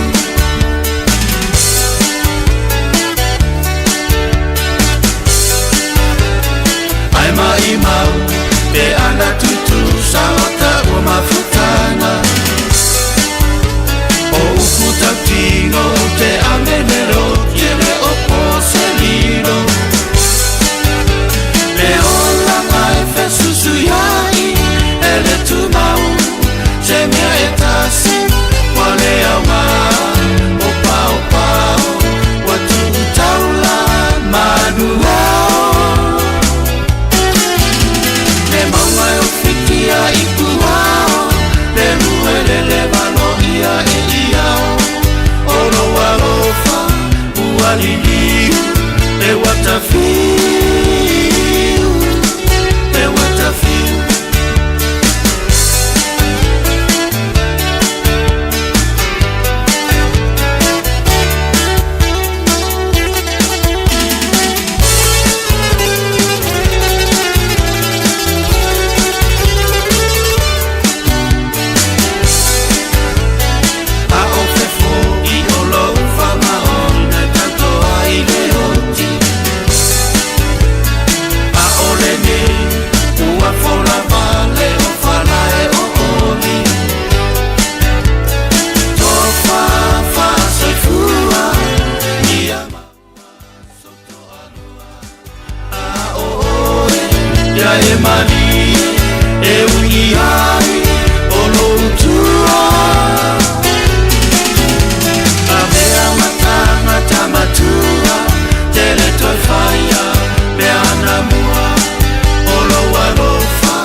Aroi aso lava te fio mai ai ile Shine Dental ai ai inga whapitoa. Matau te salia le Afterpay, Zip, Q Cards whape wins quote ile Shine Dental. E whai a fua whatalanoanga ma le ACC ile Shine Dental. Le aise tongi mo whanau ile bao le se furulua ile se furuwalu tusanga ile Shine Dental. Talanoa mai le tongi ino le whainga o nifo e whaunga ai le Zip, Smile Now, Pay Later. Le aise tului ile Shine Dental. A fio mai le 575 Great South Road manukau pe wala au le lua fitu ono fafa, lua fitu ono fafa, mole Shine Dental. Beta Drive Doctors, ile tau langa fa tau I mangele, fa pea manrua. Mole va ainga o so singa se pe amana o mia. E fa tino e fo I matupui pui o le whana witi, o tupui pui la ko witi is river, mo I lato is fuluan tau sanga malunga atu. Fa pea matupui pui o le furu. Ala au telefoni, lua lima fitu, valu lima, iwa valu. Mo so vanoe fa tino ai nei au nanga. Ofisa for mai mangele I taftafane on McDonald. Amanrewa I taftafane on Falitusi Pole Public Library. Beta Drive Doctors Clinics. Ua na ole Radio Samoa se furulima iwa toru amo e tautuaina oe I laungangana fitu aso le vai aso. Tani tōrei mai le wa apton lama le tu la e lua tautuka le Radio Samoa so lima iwa toru amo programa le tano ama suitulang po ia sabea Al Harrington tai tonu po me po le vai aso po kua po ileo sa ukuru vai aso maroro e hala ngaku ioe ia tai tonu la pe mai ia tai au fo e sunga ia paptai tu lepa ia marora ma soi fo maroro po lau aso paraile o tou aso na I matou ia Alu po se usu ale le nga ska usu ya sa vea inga ya wai ya ma ave se lima kana yo e pasi se mai pa pui mai ya lo pa su mo to ma no la ba le va mai le po ba inga le o le aoli ya ma to le wa o lo su ro iba minuto ya ta no le tula tolu ya ma to o le so sa le restaurant ya ala sa po is ta po inicio Galicia ya matou ta po taiao ya tasile tu ta po tasile tu ele ta po ta to se tu o tio le tu soifua pe mauti no artana to pe la vai ya pa mo le ta to ta po i le tu tas lo soifua pe o ya pa bau ya ma lo pa tai o ngangi le ka alo ia le o malo si le o ki langi ma le sifi ia o le sifi le malanga mai po mai le peo sofi mai ia mai le malo wait and see o fa ko ia la me la va ka le ka mai pe ka mai po la ku langa ia o ia cha lo ngangi ia le pe mai fa ko malai ia o la ko e a ko vai ku se ja o maka ka lo nga matan po cha lo nga ma ia le wa mata le round 1 o le super rugby ai puai le ala me o ia io a pape fai ingo ko nge yang pape po le upo le tulu ia o ma ko nge ia o ko ka ia ai le nga kasi la te mo le umele le sting le po mai le nga ko mai ele sa se mo folau bivingi i kongol makumalai ai nga kupu e tupu pe e tupu a pai e sela o kala pa sa mai ya o la ko la ke mai tawina e tupu pe pe mai e le saule mo folau bivingi kongol malai mako kong mano ai sa wale si mo o ile na se mong sa le mako mong sa bivingi le la pa le ritina al sipi ma o kilang ia kan si ia pe la va nga ia ia makang ia pa pe nga la ma vor kai mi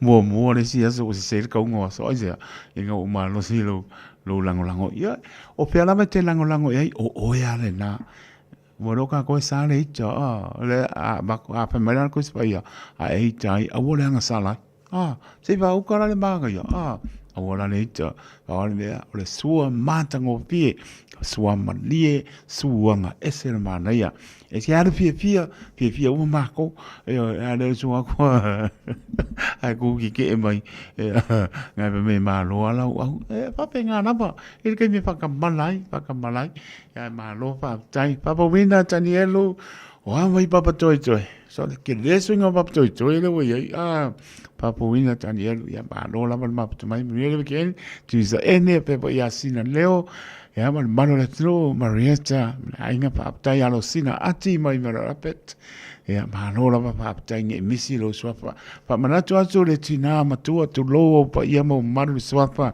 pe talenga la lau tawa sa pepe tuli ya lo swafa le wa I wa man o tato keke o keke pa pela o ile ai ko mai kongo ni mai pa pela po mai ke wo banguza ko sau nga ga le banguza pa pe e ke le ba tu sa me te lungo o le kema ale o sa le o le ala va se me pa wia o pa le ata pe o le upua ya le o man maro e lo tau a le fio tato le la o man malo ai pikile va cha I le asongo fo fa mo le il mato ofisa ta tala leiba ya manga ya sa le pa sfulu o manino wa I umo le mato ofisa I la lo pa mo le ya nga piki ai lea o leo pas pepanga ya ma pasi no atu foi ya te ore tina po si o walo te lua ti mai ya no lo le piki ke ya au ke por sa pas ke le ke ngo va ma parula o ke ai veia mo via nga sua a be ko ma tanga talo wala pa pe e fal ko ma tanga talo a la lau ya a ver que pa ela o ngar ko ki ma lo fa tai mano le tino ngi ka longa ma ngai le o mai mo fia wa ala pa nga bebesi ma pisa isi ia ongo le mai mo ta piti tu lo lava o to pa ia maro to maro le ia taito al fo tu anga lava pa mo tu atu o tafa pe o ta to le ala nga bebesi me o ka longa pa pe se o ai umala kongu o se o walo o lo watali io pa pe nga lava ka ko o pongi pa kasi la me o iai fia pa tasi io nga seki ale la ku lava pe kui o boi sole pa rongo nga se mo lo ai ke le lopo ngai ke lo si la fia nai tu fa pe auto ina yo tu ngai mai mo po le fa pe auto ina ya jo ara nga nga fa nga sole ia paro sa o pa po vinga sa ka le o maris ya ma no la fa tai tar tolu au vina tu ta la i vai fa noa ele ngana pertania manguia au kilaki ya manguia po la o sipi pa marisipi o la ko le vai ta fele sa wa lo pa i ka no sio wa vai la le umi o lo ka ko musika se filo la ba mata ngo fie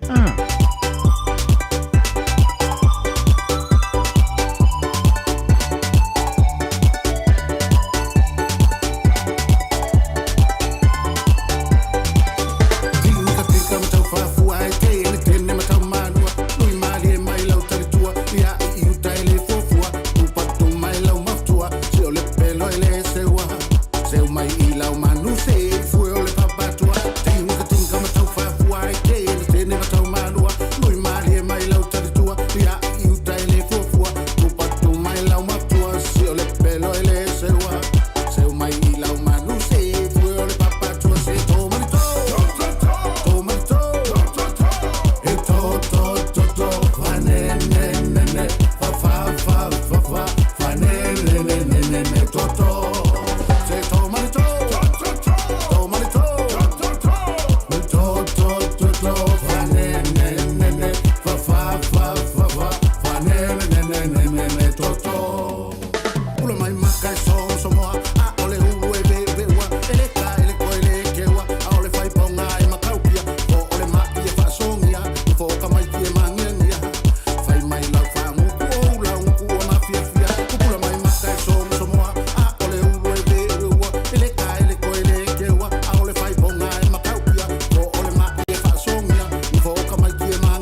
La sa wo ya china mai lua yo mai pa ne Tapi jole mai lus pun bidu te ona ta le tula tolu tan tolo mi ta to tala I bai panua ta tolo lo manuel malo ta to no la to lunga le ala na ona fa manatu lava o le fa ngai ngala telefoni pete le fia fai ala ngal benga tau longo fa mole ya mol sa ngale mo mo ta malawa pai we lunga le ala me ki ko pole ai le pai ma lie to no manui mo ta malawa ya mena ta ua ya ta to umalawa ya pa pet pa nga ina telefoni ai tupus fa la ya nai o ma le ainga pe o na le li fa ya so ma na to fa ya ya alo fa italiana met so fo ma ora ita to ya to atu yo tapa au wa pa nga ina telefoni fa mole to no ma to malawa bi ya le ta o le mole pa sia moli tel fa la tupu ma ya I mean for ya sign ngai railway lines ngai o kele po yeah, I'm talking about something yeah, Mali. Just before Christmas last year, ma paiona te talia ina ua so ale ta bale train. Pe po le te le talia ina. Ua so ale ta bale le train. Ai mana ko le train te papo fonga ma le ma ola South train.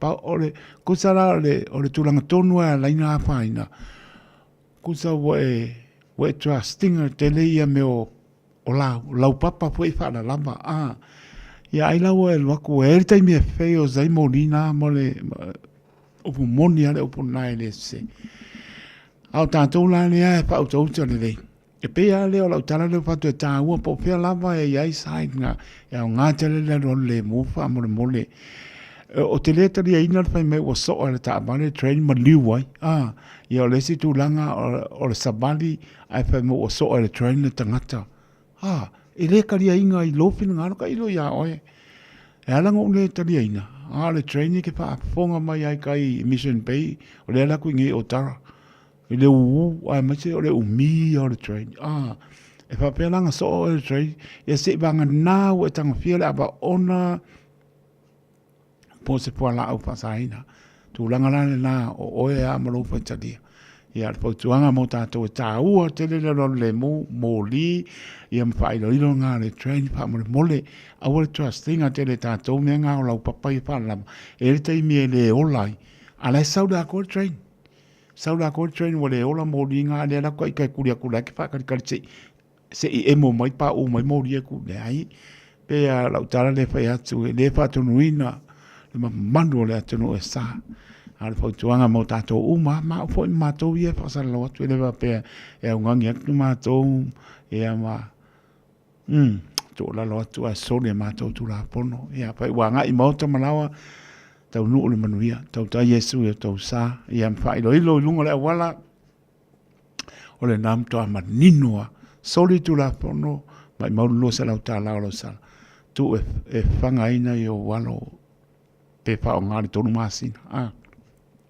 ya nes kemio pia tama mafa pia tena mafa lungo la wala ya ngoale la ko va pe la ya ai ya o ya mro fa ka dia nga sina leo fa te tele la o pole la po se mafa ko le crusader ya pa pe ngala ma ko ngi o ku ka ya o lenga plan a ko game plan mo crusader ka sanga ko ne I pa pe se si la school rem le moa pa mole taito se kama le pese ole ori o sole o kele mo ori ya yo kele no po o le ale ori ya la kom fa ya ka kulo ori pese ole ori rem le moa pa time up to mai sana hunt pa te tele lava ma lo lava le va mai lo patu sana hunt ma le ainga lui ka fa se o lui kom waiu fenga wo ya ri ka wari pa pe ali wa ka yo o mai ya mano ya pa mai lo nga ya le pa mo ya ya ko ya se ma ko popo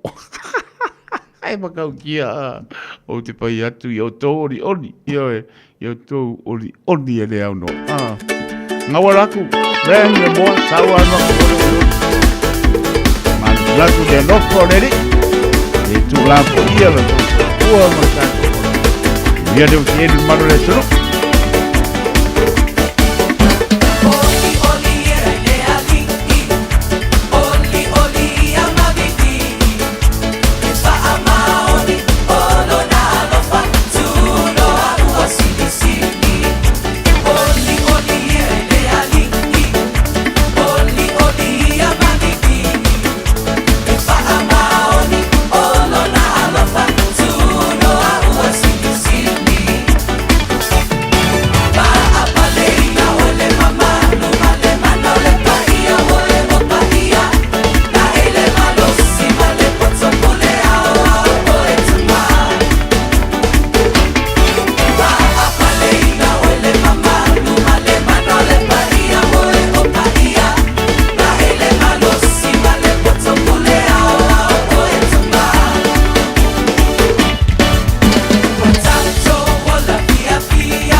se tala Polonga e tau mawhaie a tina e Nau nau ia maua selu manai A tali i le anga leanga Lea i se ono sai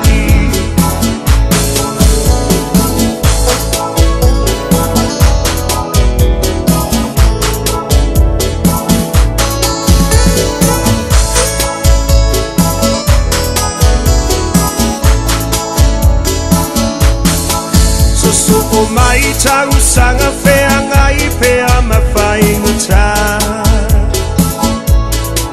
Nono po I manono uta Wa pei I tau se pango tā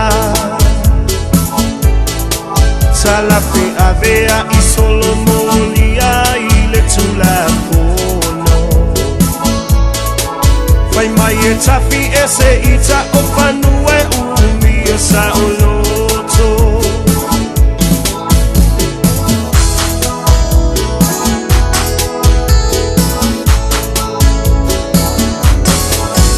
Pena paana tinati inga uta ole puiai Ole fefe a o Yesu na ia tai tai Tasi va malu I va mapu I maota o tau pau Ai amata le tanu finau ina ia mautu Mai tina ole olanga Samoa utele fatufu au se tala Polonga e tau mawhaie a tina e Nau nau ia maua selu manai A tali I leanga leanga Lea I se ono sai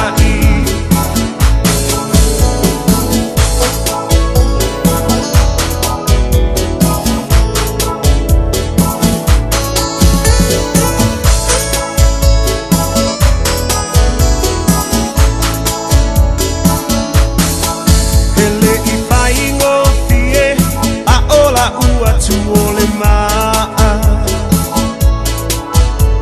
Hai tau fi mai wale angai ole awala Sa tau I pea finau I se mea ua moni Aua o matou lava O manono wha maoni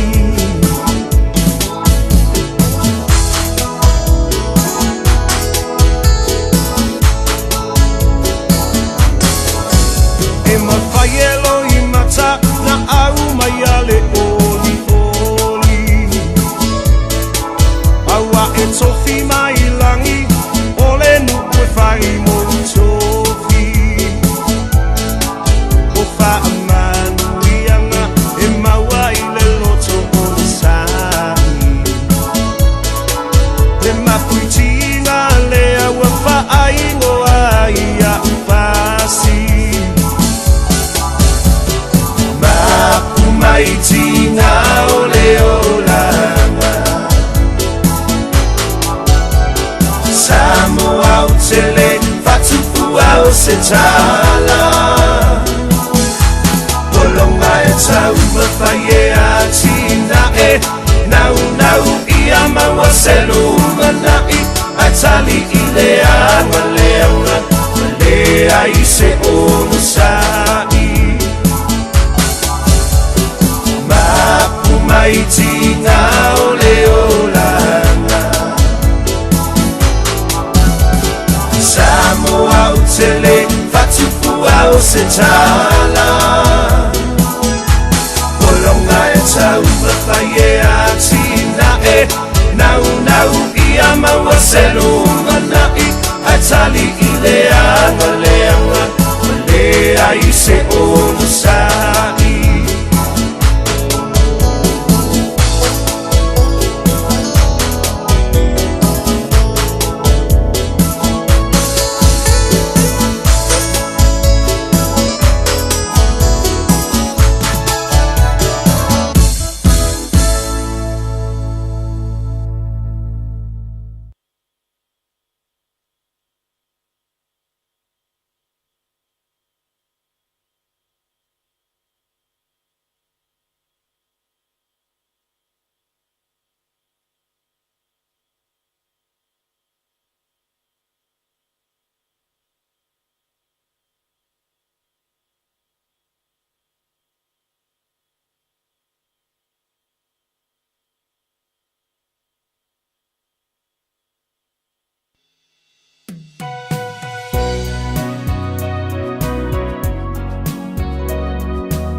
Ua na o le Radio Samoa se furulima iwa toru a mo e tautuaina o e ilaungangana fitu aso le vai aso.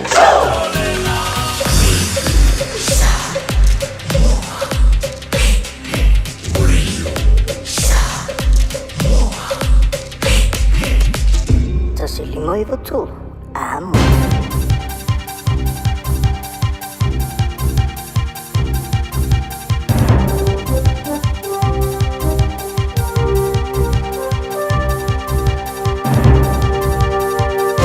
In this update, the contents of a deal between China and the Cook Islands haven't been disclosed. Cook Islands News is reporting a number of bilateral cooperation documents have been signed by Prime Minister Mark Brown and China. Claudia O'Neill reports. Foreign Minister Winston Peters is still being left in the dark despite efforts to be kept informed. He's expressed concern about a lack of consultation with New Zealand before an agreement was struck. Meanwhile, the Washington Post reports the deal's expected to touch on deep-sea mining and strategic infrastructure, and it could have security implications for New Zealand. Vladimir Zelensky says the US and Ukraine need to speak more and work more to stop Russia. Ukraine's president and US Vice President J.D. Vance have met face-to-face at a major security conference in Munich. It comes after US President Donald Trump says Russia's Vladimir Putin has agreed to begin talks to end the war. Zelensky says there's more to do to prepare a plan. Good conversation today. Our first meeting, not last, I'm sure. Hamas is set to release another 3 hostages as the ceasefire strains. Israel says it will resume bombing Gaza if the 3 aren't released on time. The warning comes after Hamas says it was postponing the releases in response to alleged Israeli violations of the ceasefire. CNN's Nick Robertson says the 3 hostages will be freed in exchange for Palestinian prisoners in Israel. 333 prisoners who were taken in Gaza are due to be released, as well as 36 Palestinian life sentence prisoners. Auckland's Rainbow Parade is set to enjoy widespread support. It's set to bring colour, glitter and plenty of rainbow flags to Ponsonby from 7:30 tonight. There'll be representatives from all parts of the LGBTQIA plus communities, public services and businesses. Event manager Sean Woodcock says they've got 65 groups joining the parade this year. That's news. In sport, New Zealand Rugby remains confident in the pulling power of the All Blacks. That's despite shirt sponsors Ineos bailing halfway through a lucrative 6-year contract, reportedly worth at least $8 million a year. NZ Rugby boss Mark Robinson insists there are others interested in replacing Ineos and they're the wronged party. We've been really clear on our principles and values of integrity here. And we believe we've stayed true to those. We believe the brand at an international level are incredibly strong. And as I say, the anecdotal feedback we've had has been very, very positive. The NRL is in Hamilton for a pre-season trial game at least, with the Warriors hosting the Storm at Waikato Stadium in under half an hour's time. That's sport. I'm Sandy Hodge. 24 hours a day, 7 days a week. Radio Samoa streaming live on www.radiosamoa.co.nz.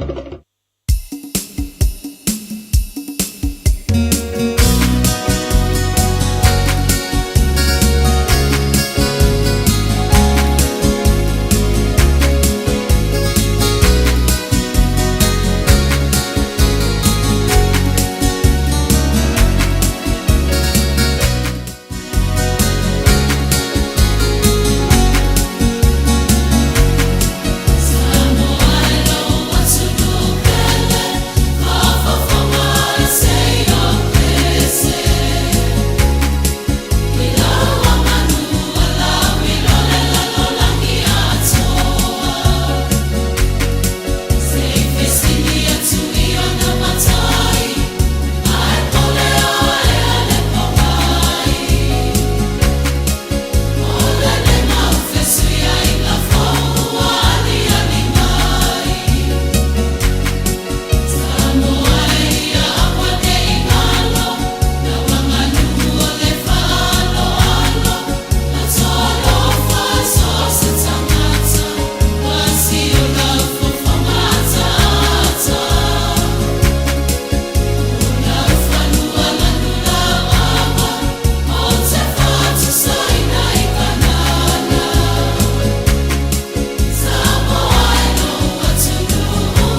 I'm Leilani.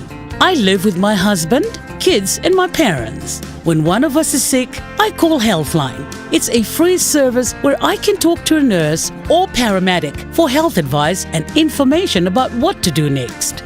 It's available all the time, 24 hours a day, every day of the week. And if you want to speak in your own language, just ask for an interpreter. Call Healthline on 0800 611 116. Matau te whaia ni fo aroile aso lava e te whio mai ai i le Shine Dental, ai e iai e inga whapitoa. Matau te salia le Afterpay, Zip, Q Cards whapea wins quotes i le Shine Dental. E whaia fua whatalanoanga ma le ACC i le Shine Dental. Le aise tongi mo whanau i le bao le se furulua i le se furuwalu tusanga i le Shine Dental. Talanoa mai le tongi ino le whainga o nifo e whaunga ai le Zip, Smile Now, Pay Later. Le aise tului i le Shine Dental. A whio mai le 575 Great South Road Manukau pe bala au le lua fitu ono fafa. Lua fitu ono fafa mo le Shine Dental. Talofa Samoa, o Atishna Ryan, o le Licensed Immigration Advisor mo le Auckland South Immigration Consultants. E visosoani mo so se tu ai ngā visa e malanga mai e New Zealand po Australia. Telefoni mai nei loa i le o valu o tasi ono valu fa fitulua. Po le olua tasi ono valu fitulua tolu o. O e fufu e whaatau ese lo fale. E te manao i stanga te whaanongo ia oi, tau tua mo oi, ma malama i launga ngana. Vala au mai loa le malu mawhatau Bob le malu. I le olua lua, tolu ono o, 5 lua iwa fitu. Olua lua, tolu ono o, 5 lua iwa fitu. Malo soy fua, o se fufonga Samoa, Radio Samoa, tasilima iwa tolu amo. Se kia Radio Samoa.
Wherever I should go.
Se kong mani e teru ainga io e sawali i o le po. O sawali o se aitu po se ki Apollo. Pa mai nga le lo po se aiku po se sawali i o le pa mai sawali o le po longo binga la e ka le po. Ai va pela le o e le ka na le o sawali. Ale pa mai o sawali o le po. Io e Spruiva mra mbidu te wate ai le tu lai tolu tar tonu tar pa e a ona tatu tau ma mai le ona ni sipo o fuanga venga e foi a pa te tele la van malo le tlo ta neve ya sol ma tanga e bi le i me ummo sanga venga tatu pa ya tatu pa pe i fo tatu dia ona le nga mo lunga vi nga foi le tu a pa malo pa le malo le tlo ma lo nga lue o isi ngāru lue mai le sang fua tau le astona ia a tā pena le leilo pina ngāru sauni le lotu ese le mana ia wa fe mai ono aso ngā lue ai ai tasi a le asona e sauni e tā pena i lo pina ngāru ia tātou wō ma le loto e mamai tono le marumar Ia wa e anu e whane ko. Ia o kele rola. Kele whaiskari o menga. Ia ai e anu ma le loto e mama. Tāpua isa o loto i le atu. Awa ke ka po ai mangi a venga mama. E le sawa e lau tāpua inga. Anu mama o lo fia fia. Te whaalongo ina le sawa o lau tāpua inga. O te anu mai ki kira soro. Ia o an menga ke sawa i matau mafa pa le tino. Ke le saura matau mafa pa le anganga. I le aso na pia umar ka po inga. Wa le ke anu mai ki pa kua ke pa au kapa. Ke pa ioi pa pena. Ea e sila ma e pa ai le tai o sauninga. Fia fia. Oli lo ngalo fia fia e le. Ioi mana ia. Ia maua le loto ma. Tapua isa loto. Ia i le li. Ia pa malor ngan luen mano le tunu. Malo lama le pane le pengo fie. Ia pa malosi. Uma lama launga ruenga le aso maua lo fia fia. Pa vai whano noa. Uma le aso tene toi mo mai se mea ua ngalo atu. Ua misi atu. Ia lo pa malosi le na. Pa malo pa tai. Tapo ingan maro le atu no. Tai tonu lama. Pai va tapo ia e mea fa tai fa tai tele lama le atoro tato tonu. Mese lama tu asin sina. Fa tai no to wanga le lei fa stano. Fa mea le le. Tato wanga e tu le weekend. Fa mea le tua. Mas fola pangalong pa ia le tua. Ta penat. Fola le tala le so keriso. Ia. Ia anu mana le op. Ia le pa unga le ia to. E morto manosi tino sili le anganga. Ia le fora inga le tala lei. Pa malo fa tai malo le tunu fa tai lo to fa stano tai lo to tali ai no to tu ale Radio Samoa su lima I batolo a mo I moto malo to lo sa pa penga duenga yo atunu ma pa malo fa tai io lui como ayu yo ia na me lesi que mano lelo sabari popula eu quero moi que o la vez ala le o lo fa uso lui como ayu ngai pa me ia ave me cuida pa se le o kinga que kangi ya lo panto lo faz uso LJ lo sio por o fina pesta lo sio ya lo fato dai le ma to mai mo dio por que no fato ya mamma de LJ lo sio la papea ula ki ko mai oi ko kale yeah one day yeah Chris Laumaria yeah lo fantu lo lava LCBJ Liem yeah pap time up to my sina leo ka lo fai yeah o mo volga ko ma kan ge so lo telatu sala hunt yeah ma ainga lo telatu ma lo lava ma to mai ano sina anti ya lo pateliatu ma lo lava le mapto mai ile ne foi taivi alo sina ati ya mai mano abet ya pa pena foi ya Marietta male ai gali ya ma lo lava tai ka penga mo la saka ya o isi o sauninga amataleva ia ale a onga saule a poleiva a mata sauninga inicio e kalesia mata sutasi ia tapen pena vea o malava tasiale aso tapena ia neoe ole ono aso e tenga lue ai e te alu fia ele upumoni ai le papeo pa masino por astunanga ai mane lui tau po imota tau ma tau tala ia tu lole ngana tu lo fo so tu no e pele lot ono asa tenga lue ai pe kimu pe la pe furi fa o le fa ia ki mungo ka le mpai nganu lo e ke anua ale na po e ko ai po le pasi e te anua e po le pasi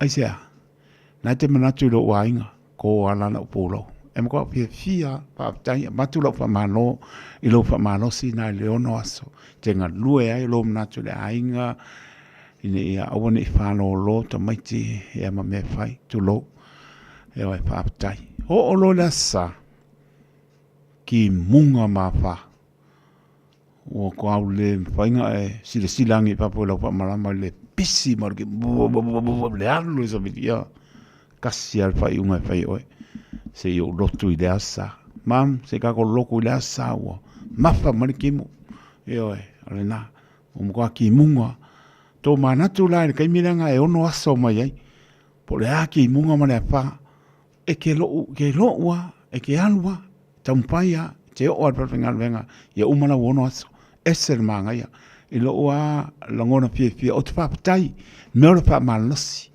ai o lo nasa ia e pule la o lo Filipina e pengo fia Filipina e pa tamina pe pa o ki munga mara pa wa po ele o mangi le o po e abelo ele se sa o pa malosi ele pa ia lo foi tolia ia se tato no tu lesa ai mana tu ke le ka kalo aku fetalai mai le ia se va ku mangu ia lesa ngare kim vai le se mai le se pe pa pe ha da se o ia pamtai ese tu pua pamtai mai mo mai per hapa kasi al pol sup ngai ngale mga ko sam per hapa ya wa ilo ka fa ko le per hapa ngai au kila o per hapa le pa mai ese tu pua ia sau fa ia ngale ele i pu supo nga sore kausami e mo e ke yang ala ele i pu supo yo ia nga sore pasi mali me le nga pa le po mo seng sore ho or ke minge a ko se sila me nga pa le po mo nga yo e o man ke minge la po ngale vai ai or me le nga mari liu tanga e punga bo le sami ha i lo ma nga o nga pa le po mo le nga pa se nga yo ina pera pangonga o male o le apo ia i long o ia sabe nga i la ia maka show nga o moro pa ku nga e kasi me ke le pa nga ka sa me o so po nga i la ia fa ia sa ko ma pakanga mai moa ia long pa no ma nga show ia lo fo le fa nga pe o marai fo le maul ia anu le ba ku nga penga ia ma nei fa i ulai pera pa ia nga sa lo le fo le fio mo ia pa tai le ua lo su fitu minuto te ani to kala ku ka kolinga kala ngo mai para se me fi kala ngo o le sau ai o le po marieta o se ai ku pe ia le sau ai pe zaga ka po le o la pa mo o le ke le lo sau ai po se ai ku po se ke apol le fa mo sau ai o le po e ma ka ki se o ko pisi po la ya sala hunt ka si le ka ma le o lui kun wa yu ia ola ko la le si le pia me ka sa oi e wala ba pe o sa oi o le ku pe ko kusa ka ma tana tu ta to leina a mo ni lo fa nga ma na ia po se as so fu mo le no tana tu la fa mai lo a ba tu lo le ma ta ma bai lo fa te la tu ma le no e o ma ptia ma po nga tia ia le lo fa ma nga le lo ta tu i lana fa ma no longa ia te o to so tu asensina lo fa te la tu mo to lo panpo ile fiona tia kono ya marotkai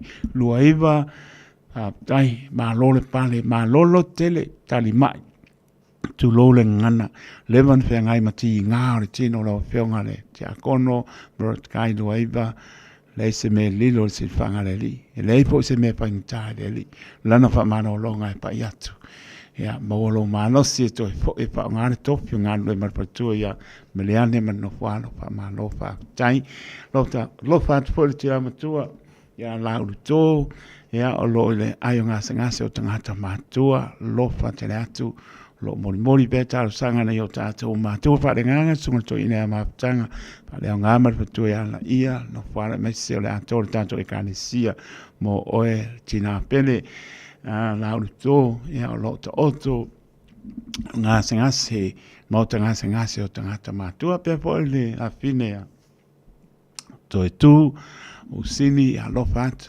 po ma no falo fat ya to tu e fa mano longa le ri ya manisto ma mando le tu na yo tamana tina le ato to ma lo si lo fa le ri ma na fa mano longa pa ya tu ya na ma le ma lo si ta to te au nai mo ia maron ngalo ia pa malo pa tai ma pa mai pa tai lo to anga lei pa nianga o lo faanga la ngona pa tawa la ngona pa maulana mo pa tai le tua lo to anga lei pa nia tu le tua pa tai ia marieta ia le o manino mai o sau ai o ka vai lu le po ma ka ki no tanto leina fa iwa ya lo anga mo manu le tino a pe na misi ya so iwa no le ya fa pe sin kala ma ni ma ya ma no pa le yaso pa tai pulau Samoa lo pa tele mere weekend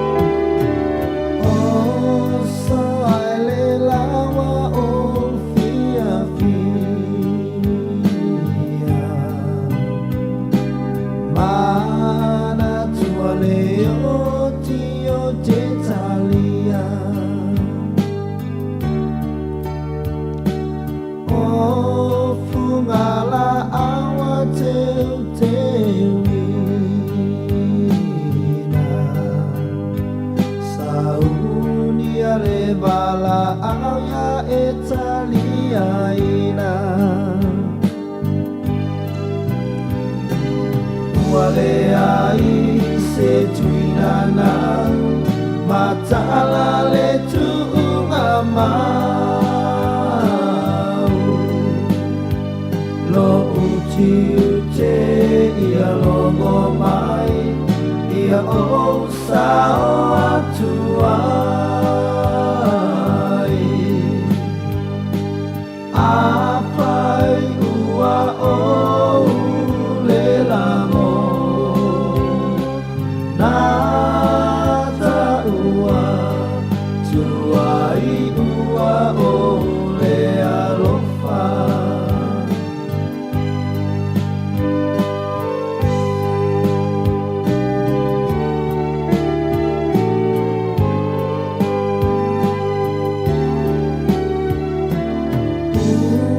ua o lango na ua tinga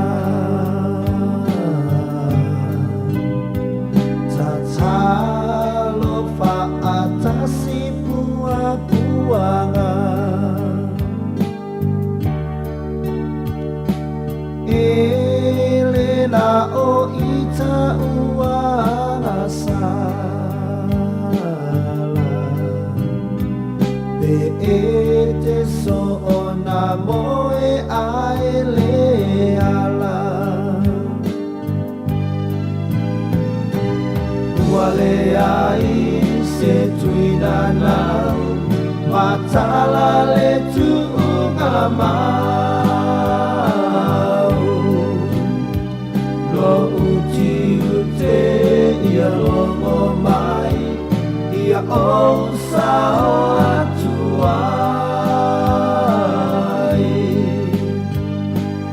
apai ua o le lango nata ua tuai ua o le alofa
Elena o ita ua sala be ete so ona moe aele ala wale ai se tuinana matala le tunga mau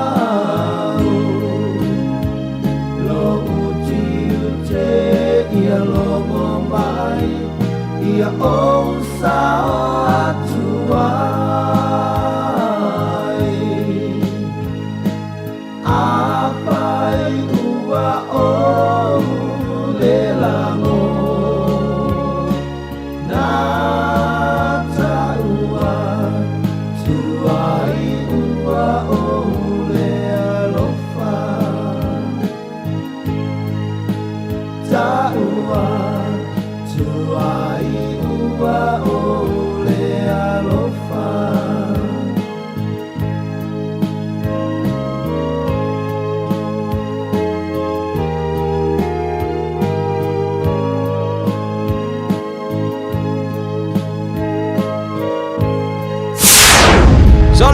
Eva mali pese, malo le whafonga Samoa, malo fo ile vai le musika. Radio Samoa #1 New Zealand akoa. Simpson,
Le ai Naomi, le ai Naomi. Tate to alua pe lava maoi, se ia tau I le oti.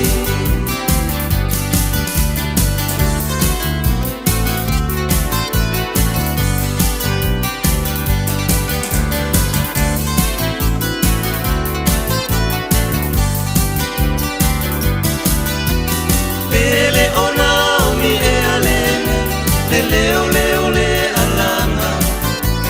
Lo unu e tano fai le o Naomi a oa uama.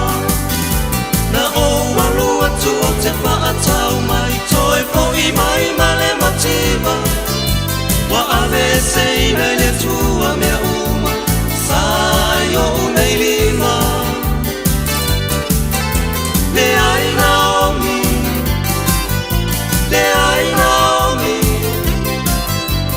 Tate to alua pe lava maoi, se ia tau I le oti.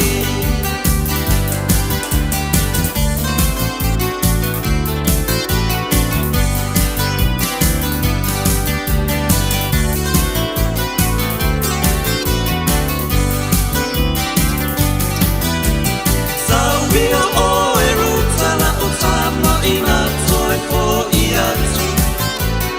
Ua lea I se tana tane, o tu toi a te atu.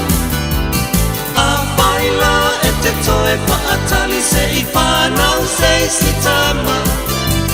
Lea I ruta ua o matua, o ti po ilo umanawa. Le ai Naomi, le ai Naomi.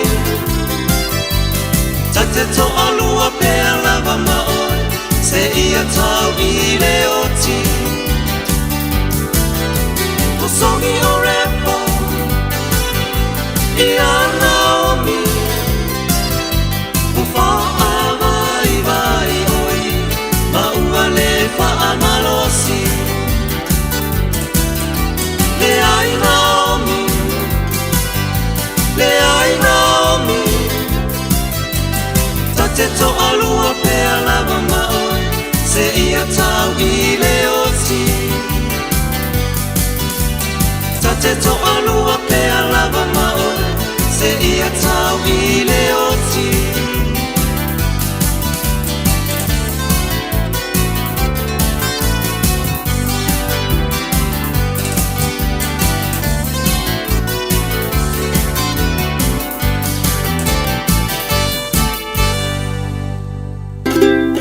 Talofa Samoa, wa ule nei o kasputi alu, a wale sui alingila ula ule kio. A eva mai ina se furu lima iwa kolu, a mo, Radio Samoa, me vela a.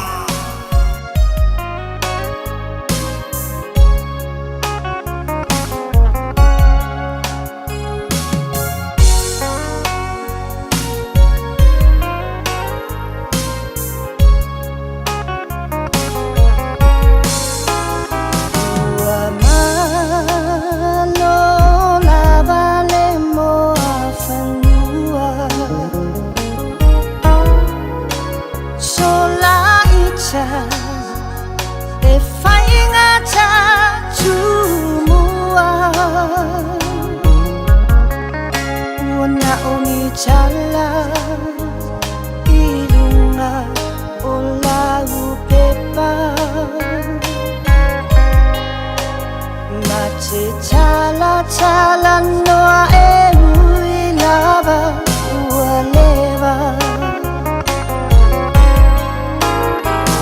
Na onsa afi ua moni le mafuchanga. Ia uupu I taimi o ta e vanga.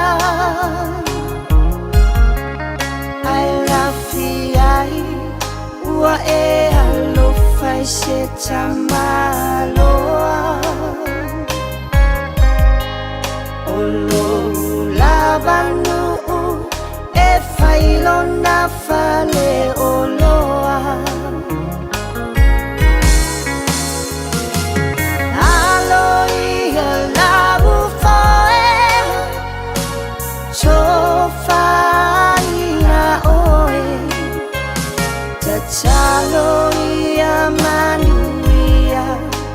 sungalo fa moe moe a fai ngo chulo sa on se langona ina pea o ulimaya ela vea ia I oe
Se pong maria mautu tansi ma tanena io e pe ngoto lo sa o te langona ina o ao o le na te zono tau lunga istau tua e au au le au ona pata wa sa mora tunu pele mai al ta ele o le nganga loto taito e patu e lau whaaputai tai tono e le lama langona at pa moe moe lo o tua so sani mai I lo whaatau wa e wha lama so langona ina ia wha malia ina lau tāpo inga Samoa mai a lea sang fua se pa ia mai nei tau fiafi o lea sto nai au luma nai le sa pati e sa unia i o tō pinangano mo tātou loto tāpua i lo tātou atua me sili sili e ia sa unia lo tō soifua mo tātou wola matu al whamano ma whaaputai na i o tamana i o tina tau fiafi le soifua au lo ia whamano longa le li a te o tō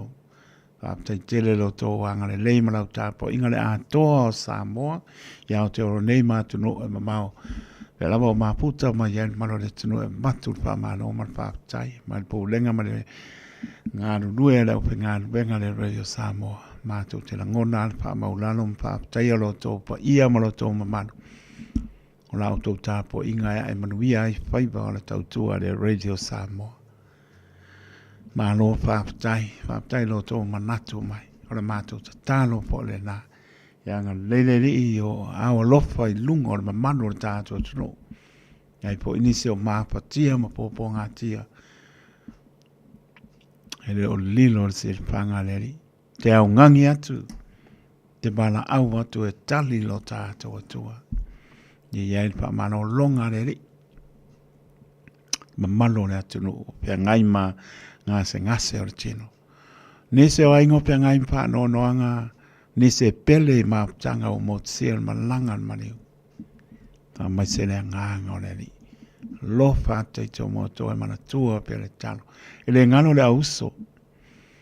Tua whapine o tina o tudi o lato whasalanga. Ia la ngona ele salamo. Tu muso le nganga pa ia o tō potu. Fo i mai. O fo ino le soi fua ma le ola. Whai ma mea whai ngānu. Wenga mo ia maron pil ngalo. O le ato anga le o le tātou fia. Ia tātou au ngā mo le ni. O le asta tari atu lo tātou atua le nei alofa i aso uma o napi ma le so e o lava ngata. A oeri ta ngata ua, manatu mai ai. La ngona le tāpata ua. Pāptai le atua, ai le lava la ngana sula ina le alofa le atua. Matu e lau pāptai le malo le atunu, pāpetai tele le anga le whamnuia le atua. Pāptai Marietta, whaptai tere lawa, tai mo whamneanga. Manuia po le weekend, te oe mare ai ngani. Pe po i alo sina ati, mare ai ngani, whaptai loto manatu mai. Whaptai ake whiu, sue, mai lato umara mana maputa, mai lo patawa. Mai lo tusele li so tātou manuia. Leia spai vai asa ma se mau. Opo e parangatai whale, poto o tau tai. Se la natu iama. Ia pa moe pea i lau tō nganga ke siano o te māngalo ai. Pusia i tātou le pea alo pani o le ngalo leo lo tātou atua. Alofa te le atu.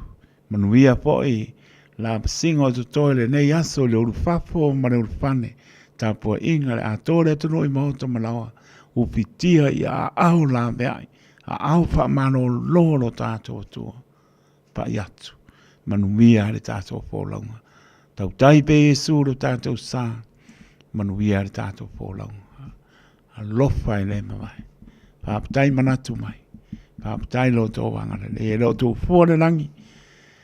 Pāmanuia le atua le mano le tātou tunu. Manuia le upengaru te tōwhia le atua e so sto vine. Tā pena atu mora sā mō mua. Pōla fola le tala le so ke riso. Ta tala le mātou whaalongo. Tāna le tō whaalongo tātou ta lia piongo pa ia lo tātou atua, sulu i o tātou vai o le māma lama i o tātou wala. Manuia le sā pati, sā moa le atu no pele. Alofa te le atu. Tātou toi pei loa i se lau se lau fia mua i le alofa mareanga le leo lo tātou atua. Tātou taroto le au ona soifua ma ia manuia.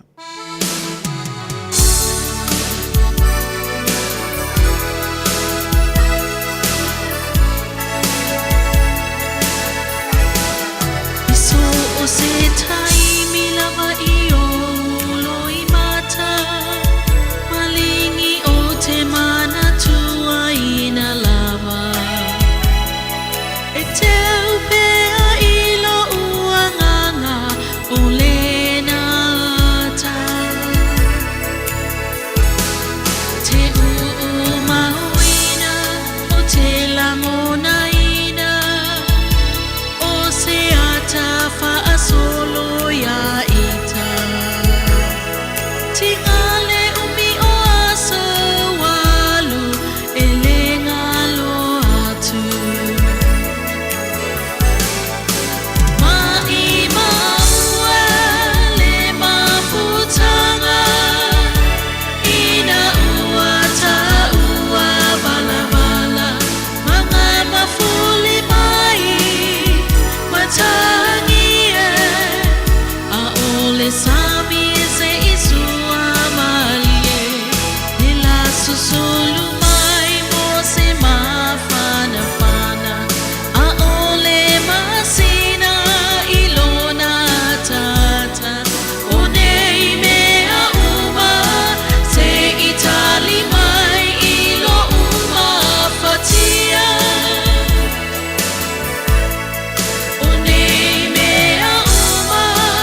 Ua na o le Radio Samoa se furulima iwa toru a mo e tautuaina o e ilaungangana fitu aso le vai aso. 24 hours a day, 7 days a week. Radio Samoa streaming live on www.radiosamoa.co.nz.